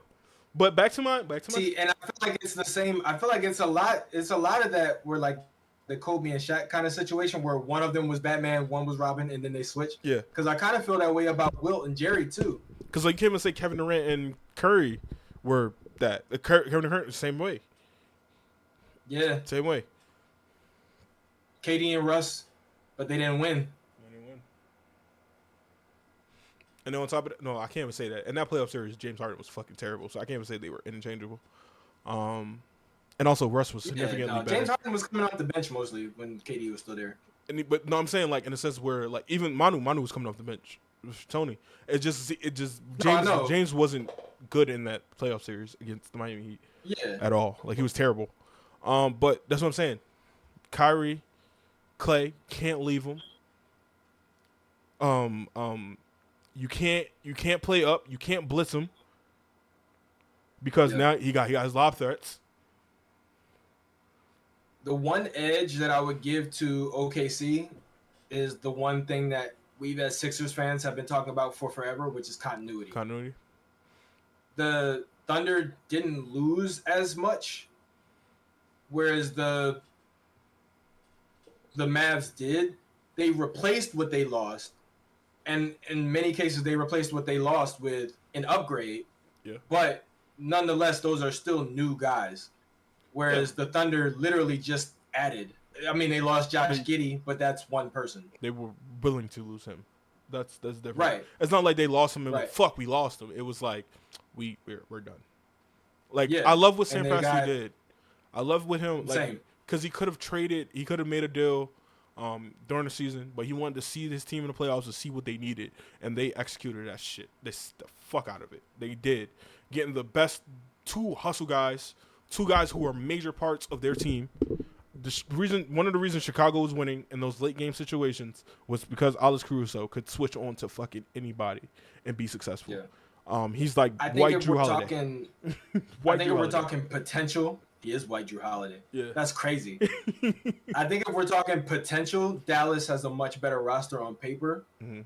But if we're talking about what we've already seen, there's no reason to think why the Thunder wouldn't just already be better. We already seen Dallas beat OKC. No, I know, but I'm saying. I'm just remember, saying. This is. I'm just I'm just saying. I'm saying this is the same OKC team plus, Mhm. where this is not the same Dallas team. Yeah, I understand. But I think Clay's addition isn't one that you have to necessarily work in. I think he's not a necessarily. He's also not a plug and play, but he's not a Yeah. guy that needs the ball. He's a guy True. the ball finds, Right. and everybody else they got is plug and play. Najee Marshall's plug and play. Quentin Grimes plug and play. Obviously, like look how quickly Daniel Gafford and Derek Lively became probably the best like center duo there is. Like they're like the best like starter and backup in fucking league right now in terms of like how Yeah. interchangeable they are and how you don't lose nothing when either one of them come out for each other. Both lob threats. I think Luka's going to have a fucking ball. I think this is the most time Luka is going to be fucking smiling. He's going to be fucking happy. Yeah. I just think with that, with what he did, he got to the finals, and I feel like that they normally give people credit from their previous success. Him getting to the finals, him winning the game against Boston, him like, having to deal with the Alcatraz prison system they have in Boston, where it just seems like nothing can happen, nothing can get started. Yeah. And on top of that, the games that they lost, except for one, all of them were close, and they could have won them. Yeah. So I think he's going to be rewarded from previous success, plus on having a successful season this year, where I see him being the leading scorer and the best passer in terms of assists wise. Okay. Let me just run off the list that I have left, just because. I mean, listen, we call it way too early for a reason. Way too all right? early. I'm going. I didn't think that's way too early. No. All NBA first team: Jokic, SGA, Luka, Giannis, Kawhi. If I were to make it, I wouldn't put Joel first team. I just think that Joel is No. going to take two. I think he's not take a step back, but he's going to. He's technically going to take a step back, not because he's not as good, but just because of the more options he have, and I think he's going to be like Correct. second team guy. Correct. I think this is going to be a Tyrese Maxey year. I said it last year. I said it last year. I'm saying it again. But Tyrese keep that Maxey, statement in mind. Tyrese Maxey is going to lead the Sixers in scoring. I said that, Yes. and I'm staying with it. I'm sticking with All it. NBA second team: Steph Curry, Jason Tatum, Paul George, Joel Embiid, Bro, they're. Tyrese Maxey. I don't think they get two. I don't think they get all three players on all NBA. The one I don't think makes it really is PG. Yeah, I don't think he even probably. I don't think PG makes it all NBA. I think this year is Maxey's all NBA, and I think Joel is just too good to be lower than second. Right. I think Joel, regardless of whether he takes a step back or not, is clearly the head and shoulders second best center in the league. Mm-hmm. AD is great, but AD is like 50% center, 50% power forward, really 60% power forward, 40% center. He doesn't like playing center at all, and the one time he played Right. center, he won the championship. So I don't understand that a lot, but Well, actually, I mean, he played it, but it was still in spurts, they still had JaVale McGee and Dwight Howard playing. No, I'm a saying, lot but of the like center minutes. he started off at center, and then they used them off the bench. Yeah, because they seen but how at the good same time, Dwight also they were going played. against the Heat. Like, Yeah, their center was Bam. AD still. no, I'm saying for know. the leading up to that, like how they played Jokic, how they played like a lot of players. Yeah, PG probably doesn't make it. The reality is that that's probably Jaylen Brown. Mm-hmm. But I think in terms of numbers, regular season numbers, Jaylen Brown and PG might actually be relatively close. Mm-hmm. Numbers wise, yeah, they're probably. No, actually, I think Jaylen Brown has better numbers because even now he averaged 26 this year. I don't think PG is going to average 26. Like 26, great defensive. Yeah. I just don't think that's PG is going to do that. I think this year. True. I think Joel. If I'm making an adjustment, I would take PG off and I would probably put Jaylen Brown. Either Jaylen Brown or I would put Jaylen Brown. But also, Jalen Brunson probably is going to be on one of those lists as well. Yeah, I just don't see Jalen Brunson having a better regular season than Maxey, and I think we have a better record. We finished with a better record than them. I understand that. I understand that completely. I also think we finished with better. Honestly, I think record-wise, it's going to be Boston Sixers, and there's going to be everybody else. Record-wise. But I think playoff-wise, I think Sixers, Knicks are close. I just think record. I think it's going to. I just think they're going. I don't know. For some reason, I just think Knicks are going to start slow. I just think with the Julius Randle thing and like at least for the Sixers, the pieces fit. I think not only that, but also losing Hartenstein, who was like one of their key pieces in the playoffs. Yeah. Obviously, it was partially because Julius Randle was out, but still, Hartenstein was a very, very good piece for them in the playoffs. Found success, though. So that's going to be big. Eastern Conference Finals MVP. Third place, Jason Tatum. Second place, Joel Embiid. Tyrese Maxey. First place is Tyrese Maxey. So I had this conversation with, I forgot who I had this conversation with. I was like, if the Sixers win a championship, it's going to be Tyrese Maxey. It's going to be Tyrese Maxey show. I think it's going to be Joel, defensive anchor. Obviously, Joel be Joel. But I think it's Tyrese Maxey is the lever that's going to put him. Yeah. I don't think it's going to be Joel. Like a lot of people like Joel's the guy. You got to no. I think it's Tyrese Maxey and letting Joel be the system, as Joel said. Yeah. As James Harden said, be the system, be the facilitator, be the decoy. Like, you're going to double me? Great, Maxey cut, boom. Like, oh, you're gonna drop behind the back, Maxey three. Like I think Maxey's going to be the engine for the Sixers. I feel like Joel is the fucking the car. PG's kind of the doors. Like, and then it's Maxey be the fucking engine. No. I mean, well, I guess so. He could be all right. Kelly, Caleb. Kelly's the left door. Yeah. And Martin's the right door. Yeah, and then PG could be the wheels. I think if anything, it makes more sense for Maxey to be the wheels because they go fast. But it's whatever. Yeah, Maxey's the engine. Maxey's the engine. I mean, Maxey's. But the engine also plays into that, though. Yeah, Maxey's the wheels and Embiid's the engine. Paul George is the body. He's the car seat. All right. He's the steering wheel. No, I think Embiid would be the steering wheel. Maxey would be the engine, and I guess Paul George the car. Somebody who's the wheels? This is stupid. Why are we even talking about Now we're getting into this whole fucking car. But no, this guy has to be the wheels because he plays fast. I think. Honestly, Maxey. No. Steering wheel. No, we're done with the car. No. I just want to play it out. I just need to play it out because it's going to haunt me that I didn't say it. Joel's the steering wheel. Coming from someone without a license, just so y'all know, people. Never mind. Because I was about to destroy my life. You're about to incriminate yourself there, buddy. Right. It just makes sense. Joel's the steering wheel. Maxey's the engine. PG's the car. Kelly, Caleb, Eric, Kyle, the wheels. We got some thick ass wheels in the back. if you know what I'm Whoa, saying. buddy. All right. Anyway, let's go ahead and move on.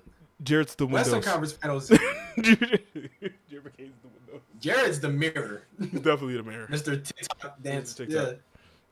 Yeah. Western Conference Finals MVP. It's this. I have it literally the same as MVP. Jokic, Luka, SGA. I think the Thunder Western Conference make it to the conference. I think the Thunder make it to the conference finals. But Western Conference MVP is either one of the two teams that are competing. So who do you have going to? I think it's either Nuggets. Okay. Oh, you talk about Mavs. Just in general. Yeah, I think it's either Nuggets, Mavs, Nuggets, Thunder, Mavs, Thunder. You know what I mean? I think it's one of the two of those three teams will make it to the conference finals, and of those three teams, one of them will be the finals MVP. I got you. So the reason why I'm saying this is because I have a much more clear of who I think is making it to the finals from the East than from the West. Mm-hmm. I think the Western Conference teams, there's three teams that are a lot closer than in the East. I think in the East you have Boston and Philly, and then like everybody else, like you said. Mm-hmm. In the West, the Nuggets, the Wolves. Well, I would like to clarify what I said. The Thunder I do think close. I do think it's going to be Philly, Boston record wise. I do think Philly and the Knicks are very close. But I think in the playoffs, the thing is like if we're talking about playoffs, one of the biggest assets that the Knicks had against us, they lost, which was Hartenstein because he played really good against Joel. One of the biggest issues we had, which was depth and also injuries, resolved. Probably won't are and resolved. Rebounding. I mean, and obviously, rebounding. we do need more. And Daryl Morey on that podcast, same podcast, I'll talk about the rights to Ricky Sanchez. Talked about it, like how to increase rebounding, because like they were like, Joel and Andre Drummond is not going to save us. Right. The way these two teams, the Knicks and the Sixers, the way they are currently constructed, if everybody's healthy, I don't see the Knicks as a threat. I think it goes 6. 6 tops. Yeah. 6. I think it could be. I think 6 tops. I think they probably get the 2 in New York. Mm-hmm. But I think it's 6 tops. I think against the Knicks, Maxey is going to go full Reggie Miller, and just like, you know what's crazy? I watch formerly known as Through the Wire. Now I'm giving a lot of podcast shout outs right now. I throughout this podcast, I think I've given like 4 to 5 podcast shout out. Formerly known as Through the Wire, now numbers on the board. Obviously, Kenny, Mike, D Mills, and and Pierre. Pierre is a big Knicks fan. Like, and the thing, he's a big Knicks fan. He said, bro, I wasn't even scared of Joel. Like, Joel gonna do what the Joel does. It was fucking Tyrese Maxey. Every time he had the fucking ball, it was like, fuck. Fuck. Because, like, Jalen Brunson. And that's only going to get worse. Yeah, it's only going to get worse. Now it's like, oh, I can do this now. I feel like Tyrese and the Knicks series would go fucking insane. I feel like Tyrese is going to have a feeling towards the Knicks similar to what Trae Young felt for a while against the Knicks. And it's different because Trae Young is going to talk shit. Maxey's going to fucking kill you with a smile, bro. He's going to smile and laugh, bro, and have a grand old time. And the fact is that Maxey's such a likable player that Knicks fans are going to get killed. And I'm like, bro, I can't be mad at the guy. Like, I can't be mad at the guy. Yep. God, I wish he played for us. All right. I know Miami's kicking the fucking tires about that shit. They took Pressure Achiuwa over Maxey. Yeah. All right. Finals MVP. This is the last one. Okay. Third place, Luka Doncic. Second place, Shai Gilgeous-Alexander. First place, Joel Embiid. I just want to win a championship, bro. That's all I care about. I don't care who wins it. Kelly can win it. I don't give a fuck. I feel like some people are going to be like, well, wait, but you got Maxey winning the conference final. I think in the conference finals, Maxey will shine. Maxey will probably be the star. Is this a situation where like Joel's like, get me there, and then Joel's like, all right, this is my time? Exactly, but because the thing is, the teams that we're going to face to get to the finals are teams that have done well historically against Joel. Mm-hmm. Like the Knicks, we'll see, right? Because like I said, they lost Hartenstein. You know, The Celtics always play great against the Joel. crazy thing about it is, I think for us to beat the Celtics, Paul George has to be amazing. Yes. I think Paul Yes. George is the key to beat the Celtics. Like Yes. I don't like Maxey obviously beat it. Obviously, I think Paul George is because he's the missing piece of what we had. They've been able to little I would boy. even take it as far as to say I don't even think Paul George is the key. I think Kelly Oubre and Caleb Martin are the keys. Yeah, I think because listen, the Celtics fans. I'm sorry to cut you off. They were like, no, go ahead. They were like, when we announced that we signed Caleb Martin, it was like, this scares me more than Paul George. Because Caleb Martin really lit them the fuck up on their way to the finals. Should. Because if you think about it, the Celtics have a defensive answer for our other big three. They have Drew Holiday to put on Maxey. They have Jaylen Brown and Jason Tatum to take turns on Paul George. They have obviously still Al Horford. And perhaps by the time that, series comes around, a fully healthy Kristaps Porzingis for Joel Embiid. Like, they have bodies to throw at Joel. Those are their best defensive options. After that, who the fuck is guarding Caleb Martin or Kelly Oubre? And then you got Eric Gordon coming off the bench, and you got Kyle Lowry coming off the bench. Bro, you got Reggie Jackson, and you got like all these other guys. We didn't do six man. We didn't do six man. We didn't do six man. Oh, all right. We'll do six man and then we're done. It'll be 2 hours. All right, we'll do 6 man and then we're done. We're doing but like I said, the teams that have played well against Joel are the teams that we're going to have to face to get to the finals. By the time we get to the finals, Embiid cooks Jokic. Embiid cooked Chet. Like, he cooked Dallas. So I'm not worried about any of the Western Conference teams for Embiid specifically. I think the Eastern Conference teams, the Knicks, the Celtics, like those guys typically do pretty well against Embiid. I think in order for the Dallas to have, I mean, obviously it doesn't matter because Joel Embiid is Joel Embiid, but to give him the most confusion, I think you put like a guy like Najee Marshall on him, whereas like he gets him at the high post, and like Joel's like, I know it's a trap, and now he's starting to overthink it because now he know once he start backing him up, there's going to be another body coming from somewhere else. I think that's the best way because you can't guard him with traditional center because he's just going to eat. Daniel Gafford knows what the fuck Joel's about. Like, he's had to deal with him. Even then, if you put Najee Marshall on him, the solution is just don't get in the high post, get deep position, and make them come down to W. But it's also, when does Joel really get deep position? He normally starts. If you got Najee Marshall on you, you better get fucking deep position. Why are you not? But that's what I'm saying. Like, we've seen it with Drew Holidays. We've seen it with the Drew Holidays, where it's like he gets there, and it's not even the fact that Drew Holiday, obviously Drew Holiday's a great defender. It's more so, I know this is a fucking trap. Like, there's no way they're putting Drew Holiday on me and think Drew Holiday's going to stop me. It's like, in my opinion, I think that's a coaching issue. Mm-hmm. Because if I'm Nick Nurse and I see Najee Marshall guarding Joel Embiid, I'm telling him, like, bro, get as good position as you can, catch the ball, and make a move quick. Don't dilly dally. Don't try to turn and face up. Like, just back him down with one dribble, and then fucking dunk it on his face. Because I can see what they did with Dallas. What they did with Dallas that really changed the series is that they had Jason Tatum as a roamer. Yeah. And imagine that roamer being Joel's fucking kryptonite and fucking Al Horford. And, like, once he gets a catch, Al Horford's coming over. You know, and right. You know what I'm saying? That's the thing. That's why I was saying, like, I don't think Embiid's the key against a team like Boston. No, I think it's the wings. More or less. It's the wings. Yeah, I think Boston more or less has Joel's number. Not to say that he's not going to be good still, but I don't see him being the MVP of that series. But if we make it to Dallas, there are easy solutions for anything that Dallas is going to throw at Joel. There are easy solutions for anything that the Nuggets are going to throw at Joel. But, like, because when we had the series against Boston, when we should have won in that Game 6, it wasn't Joel. It was Tyrese Maxey and James Harden that were kind of pushing that. Right. All right, let's do 6 man. Let's do 6 man so we get the fuck out of here. 2 hours. Okay. 2 hours and 18 minutes in. Jesus Christ. It's supposed to be a 45 minutes to hour podcast. Definitely not going to see Deadpool now. And definitely not. It's not going to happen. So the reason I remember this is because third on my list, since you went with a lot of homer picks, I'm going to go with Eric Gordon. And the reason I'm going with Eric Gordon, because he won it before, And two, if they run the same lineup the way they did last year, when Joel Embiid plays the full first quarter, Eric Gordon is going to fucking eat. He is going to eat.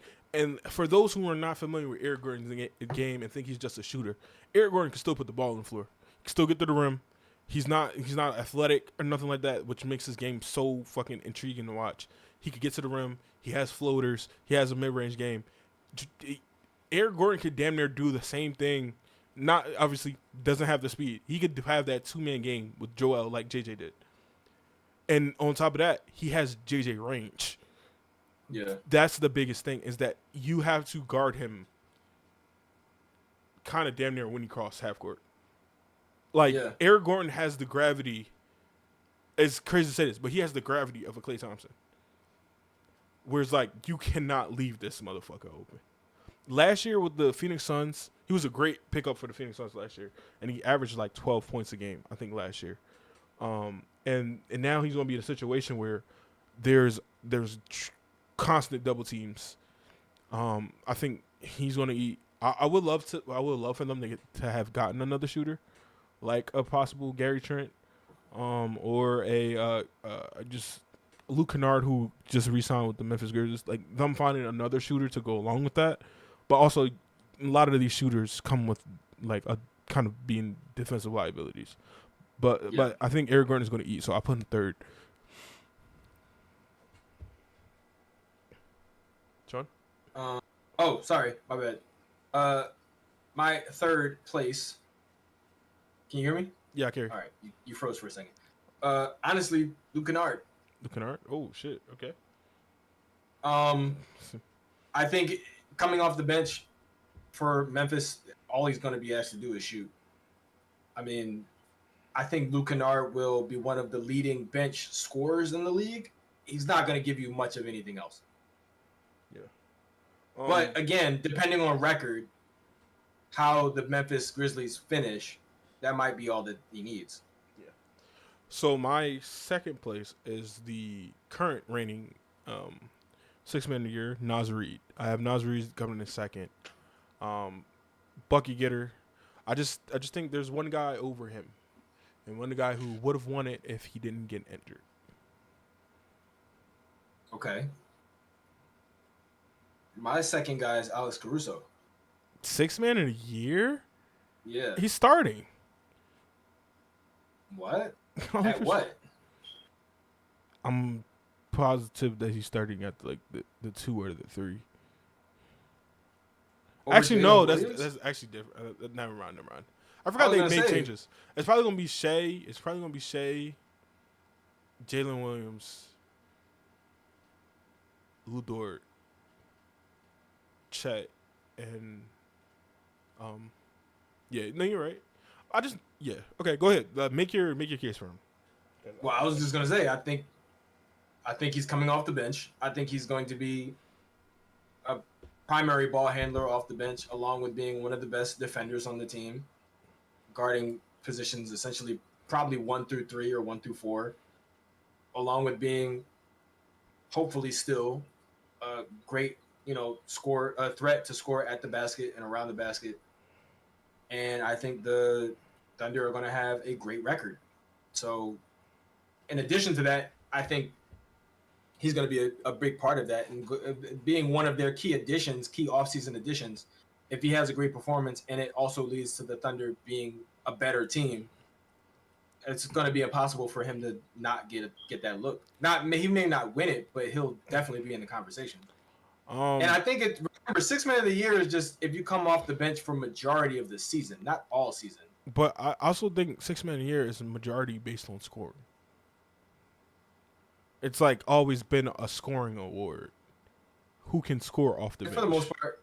That's true. They've never. I don't think they've ever given it to a defensive guy because he comes off the bench. I think it's always been scorers like Lou Will, true, Jamal Crawford, like those guys didn't play a lick of fucking defense. It was just. I mean, but at the same time, 6 starters basically. Nas Reid just won it, and he only averaged like 2 or 3 more points than Caruso. Yeah, but his impact was felt offensively. Where there was times where Caruso might be the same way. Caruso's never been offensively that guy. Whereas though there's been big moments by Nas Reed where he was like probably sometimes in some moments their second best player in True. terms of just the entire game, not just on one end of the floor. Like he was the second best player in in certain games off the bench. I think Caruso has shown that he can score, and I think his averages show that he's not so far behind somebody like Nas Reed. I think all it's going to take is a couple big moments for Caruso throughout the course of the season for him to get the look. I just don't see him having offensive big moments. Like defensive big moments are given. And like I'm just saying this in like what he has shown. Defensive big moments are given. He's going to have that moment where he gets a strip and passes it to like somebody for a layup and they take the lead. Like he's going to have moments like that. I just don't think he's going to I think he'll have the offensive moments, but I think they'll be different. For Nas, it was hitting timely threes. For Caruso, it's going to be posters. I mean, he don't even dunk like that since the injuries. I mean, if he does, though. That's what I'm saying. Like, obviously this is all if based, but I'm like basing off of like what I've seen, and it's just like obviously, like I just don't see him as an offensive punch. True, and I think it's mostly an offensive award. So this leads me to my winner of the award, and this guy would have won it if he did not get injured last year, and him being injured probably fucked up his whole team's trajectory to the playoffs. And this is Malik Monk. I believe Malik Monk will be the sixth man of the year. Like I said, should have won it last year. Got injured. Nas Reed had some big fucking moments. Took it from him. I think Malik Monk, this is his year to win sixth man of the year. I can definitely see that happening. I think it's going to be interesting seeing how the minutes sort of get divided and shake up now that DeRozan is with the Kings. I don't think it'll have a huge impact on Monk's minutes. Because come off the bench, yeah. Well, also because Harrison Barnes is gone. So, in the reality, DeRozan is kind of just replacing him. So it shouldn't be a huge issue, but technically, DeRozan is a 2, not a 3 or 4 like Barnes. So we'll see. It depends. It's not one of those situations where you're going to be playing them together at all. No. Whereas Barnes and Monk did play together. I think several instances. The Kings are one of those weird teams that can afford to run an all-bench lineup. Or like Sabonis in the bench lineups, whereas like Sabonis is not always looking to scoring. He can pass and stuff like that. And I think Malik Monk off those lineups could just eat. Yeah. So your guy. And then my pick for sixth man is Nas Reed. I think he just repeats. Okay. I think that's actually happened plenty of times, more times than people realize probably, like how many times the sixth man of the year has repeated. Jamal Crawford did it a couple times. Lou Will did it a bunch. Lou Will. It was like literally. You know what's crazy? And then we can end after this. But I always thought the award should have been named after the person that has the most of them. It should be the Lou Williams Sixth Man of the Year award. He's has the most points off the bench in NBA history. Yeah. The most Sixth Man of the Years in NBA history. It should be named after him. Yeah. I think so. I just think if you're going to pay homage, do it smart. Like, just be smart about it. Like, I don't remember. Listen, basketball fans, I know this is a basketball podcast. I'm not going to sit here and act like I know everything about basketball. I know a lot about players, especially current players. I know some basketball history. There's one bit of basketball history that I don't know that has never been important enough to me specifically for me to go out and look it up. Who the fuck is Larry O'Brien? I don't know, because like Naismith is the one who created the shit. Exactly. Like, why is the NBA championship trophy the Larry O'Brien trophy? It is still the Larry O'Brien trophy. Yeah. The finals MVP is the Bill Russell finals MVP award. Makes sense because he's won the most finals MVPs. Yeah, but who is Larry O'Brien? Bill Russell championship, if you really think about it. Like, exactly. That's why I don't get. It should be the Bill Russell or Phil Jackson championship. Because Phil has what, 9? Mm-hmm. No, Phil has Yes, six. Phil has 11. He has 11. He has the same as Bill. I mean, if you're being honest, He has 6 with the Bulls. it He has should. 6 with the Bulls and five with the Lakers. If we're being honest, it should be the Steve Kerr. Because he won. No, He won with the Bulls. Steve Kerr only has 9. He won with the Bulls. He won. I think he won. He only won 2 with the Bulls. He won 2 with the Bulls. He won 4 with the Warriors, and didn't he win 1 as like an executive? With who? With what team? I don't remember. Because I know he was big for his time in Phoenix. But I think Phoenix never won a championship. No, I'm saying I think he went somewhere else. Like I don't think he was a lead executive though. I think he was like a, I don't know. I guess it still counts. I don't know. But yeah, Larry O'Brien. Basketball.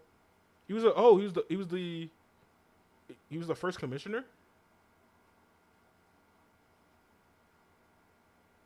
Okay. I guess. Let me fact check that. Yeah.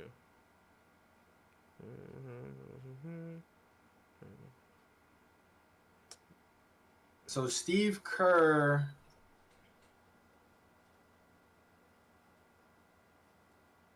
won.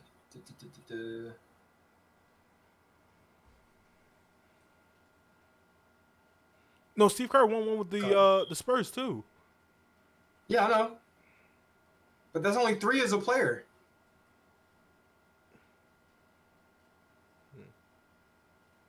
93 to 98. He played with the Bulls for 5 seasons. Typically came off the bench. I'm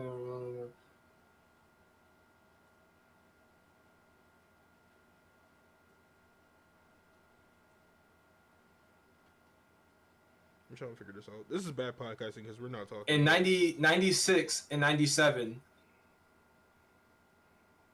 You gotta go to fucking Wikipedia, bro. Or 98. Yeah, 96, 97, and 98. Kerr was with the Bulls. So he was there for the last 3-peat. Yeah. So he won 3 with the Bulls. He won 5 as a player. So that's still 9 total. 4 as a coach. Yeah, okay. So it wasn't him. Who won the championship as a... Was it Jerry? Probably. Jerry. Because Jerry won 1 as a player. But he won like multiple. As an exact, yeah. With the Warriors. No, with the Lakers. Jerry... Yeah, and the Lakers. I'm sorry. Yeah. You're right. But the Warriors, too. He was an exec... He's the one who got Shaq to come to the Lakers. Wait. Jerry... Yeah, Jerry was an exec with the Warriors. I don't think he got to see a championship, though. Yeah. I think he was there right before their current GM. Yeah. I don't think he was a GM. I think he was like a consultant. Oh, okay. Because I know he went from the Warriors to the Clippers. Yeah, well, Jerry has 10. 10 as an executive? He has one as a NBA player, and then he has 8 NBA championships as an executive. He won a championship in 1980, 1982, 1985, 1987, 1988, 2000, and 2015 and 2017. So those Warriors teams. Yeah, okay. And 2000, I think the fucking 2000 was the Lakers. Executive of the Year award should be named after Jerry. He's only won it twice. What? Yeah. He won it in 1995 and 2004. Wow. That's interesting. But, like, I think it's the name, the title of what you do. Because he became a consultant. So it's not even necessarily the executive. It's kind of like, because, like, Dr. J is technically a consultant. Yeah. He's not necessarily. Pat Riley could get it, too. Yeah. But yeah, the trophy should be named after Bill Russell. Jerry Colangelo has the most executive years. Get the fuck out of here. He does. Jerry Colangelo. Bitch ass. Oh no, that's Brian. I don't like. Brian, his son. You don't. Yeah. He has 4. Jerry wasn't great either. He has 4. But I mean, for us, he's known. He's more so known for putting the USA the dream team together. Yeah. Dream team. All right. Yeah. Let's wrap this shit up. Jesus Christ. Oh, sorry. Yeah. It's almost 3 All right. hours. Jesus. Ladies and gentlemen, thank you. This was a long one, but we got it in. That's what she said. Fucking knew it. I knew it as soon as I said it. I knew it as soon as I said it. I mean, come on, man. Easy. That's payback. That's payback. All right. Well, anyway, this is a longer episode. Hopefully you listened to the whole thing. If you did and you enjoyed it, please make sure to hit the like button if you're watching this on YouTube. Hit the subscribe button. It helps us out with the algorithm. Leave a comment. Let us know if you disagree or agree with any of the players we named. If you think somebody else is going to win something. If you think one of us is crazy. I might have been a little crazy for the Tobias Harris pick. I don't care. I'm sticking by it. Fuck you. Anyway, if you're listening to this on Spotify or Google Podcasts or Apple Podcasts or any of the major DSPs, add us to your favorites. Hit the alert so you get a notification every time we post. And then, of course, follow us on the socials. We are on Instagram. Our fucking, what is it called? The links will be in the description. God, I'm getting old. They're also under us right now. Yeah, they're also under us right now, so you can see them. They're right down there. Yeah. My hands are blurry. I have the blur thing on. There we go. All right. Marquise, do you have anything else to say? I'm tired. I'm tired too. I've been up since 4:30. Yeah. That's every day for me though. I've been up since 2:00. I took an early shift today to make up for some shit, and I have not slept. So 2:00 a.m. Mm-hmm. Why? Because I went to sleep early, and for some reason I woke up at 2:00 and I couldn't go back to sleep. All right. Well, that's bullshit. Anyway, we will see you guys next week. Not much will be happening, but obviously we can still always talk about it. What? The draft. Oh yes, the draft. Yes, our player draft. I'm gonna text you about it. Which didn't work out the first time. It didn't. I won. It's gonna go much better this time. I won. We promise. Yeah. We still got to talk over some things. Also, if you don't know about the last podcast we did, you don't know how bad it went the last time. So imagine it went great. For me. Whatever. Anyway, the guys I picked ended up getting hurt. So fuck it. You picked Christian Wood as a potential All-Star. Hey, I forgot he had already been a reserve. No, you put Christian Wood. Yeah. Who's out the fucking league. Well, he was coming off of a great season and was going into a great situation. He should have been You know what? Fuck you. You thought it was a good pick. I didn't. You did. At the time, you did. I remember it. We can go back and we can watch the episode. I still have it on my computer. Wait, we never had an episode when you said Christian Wood. You told me Christian Wood later. Because you took Kristaps Porzingis. I know, because the first guy that I picked had been... It wasn't that much later. It was like a week later. The season still hadn't started yet. But we didn't talk about it on air. We talked about it. Oh, fuck, you're right. But still, I remember you telling me that it was a good pick. You're gonna sit here and gaslight me. You know what? Goodbye, everybody. Bye.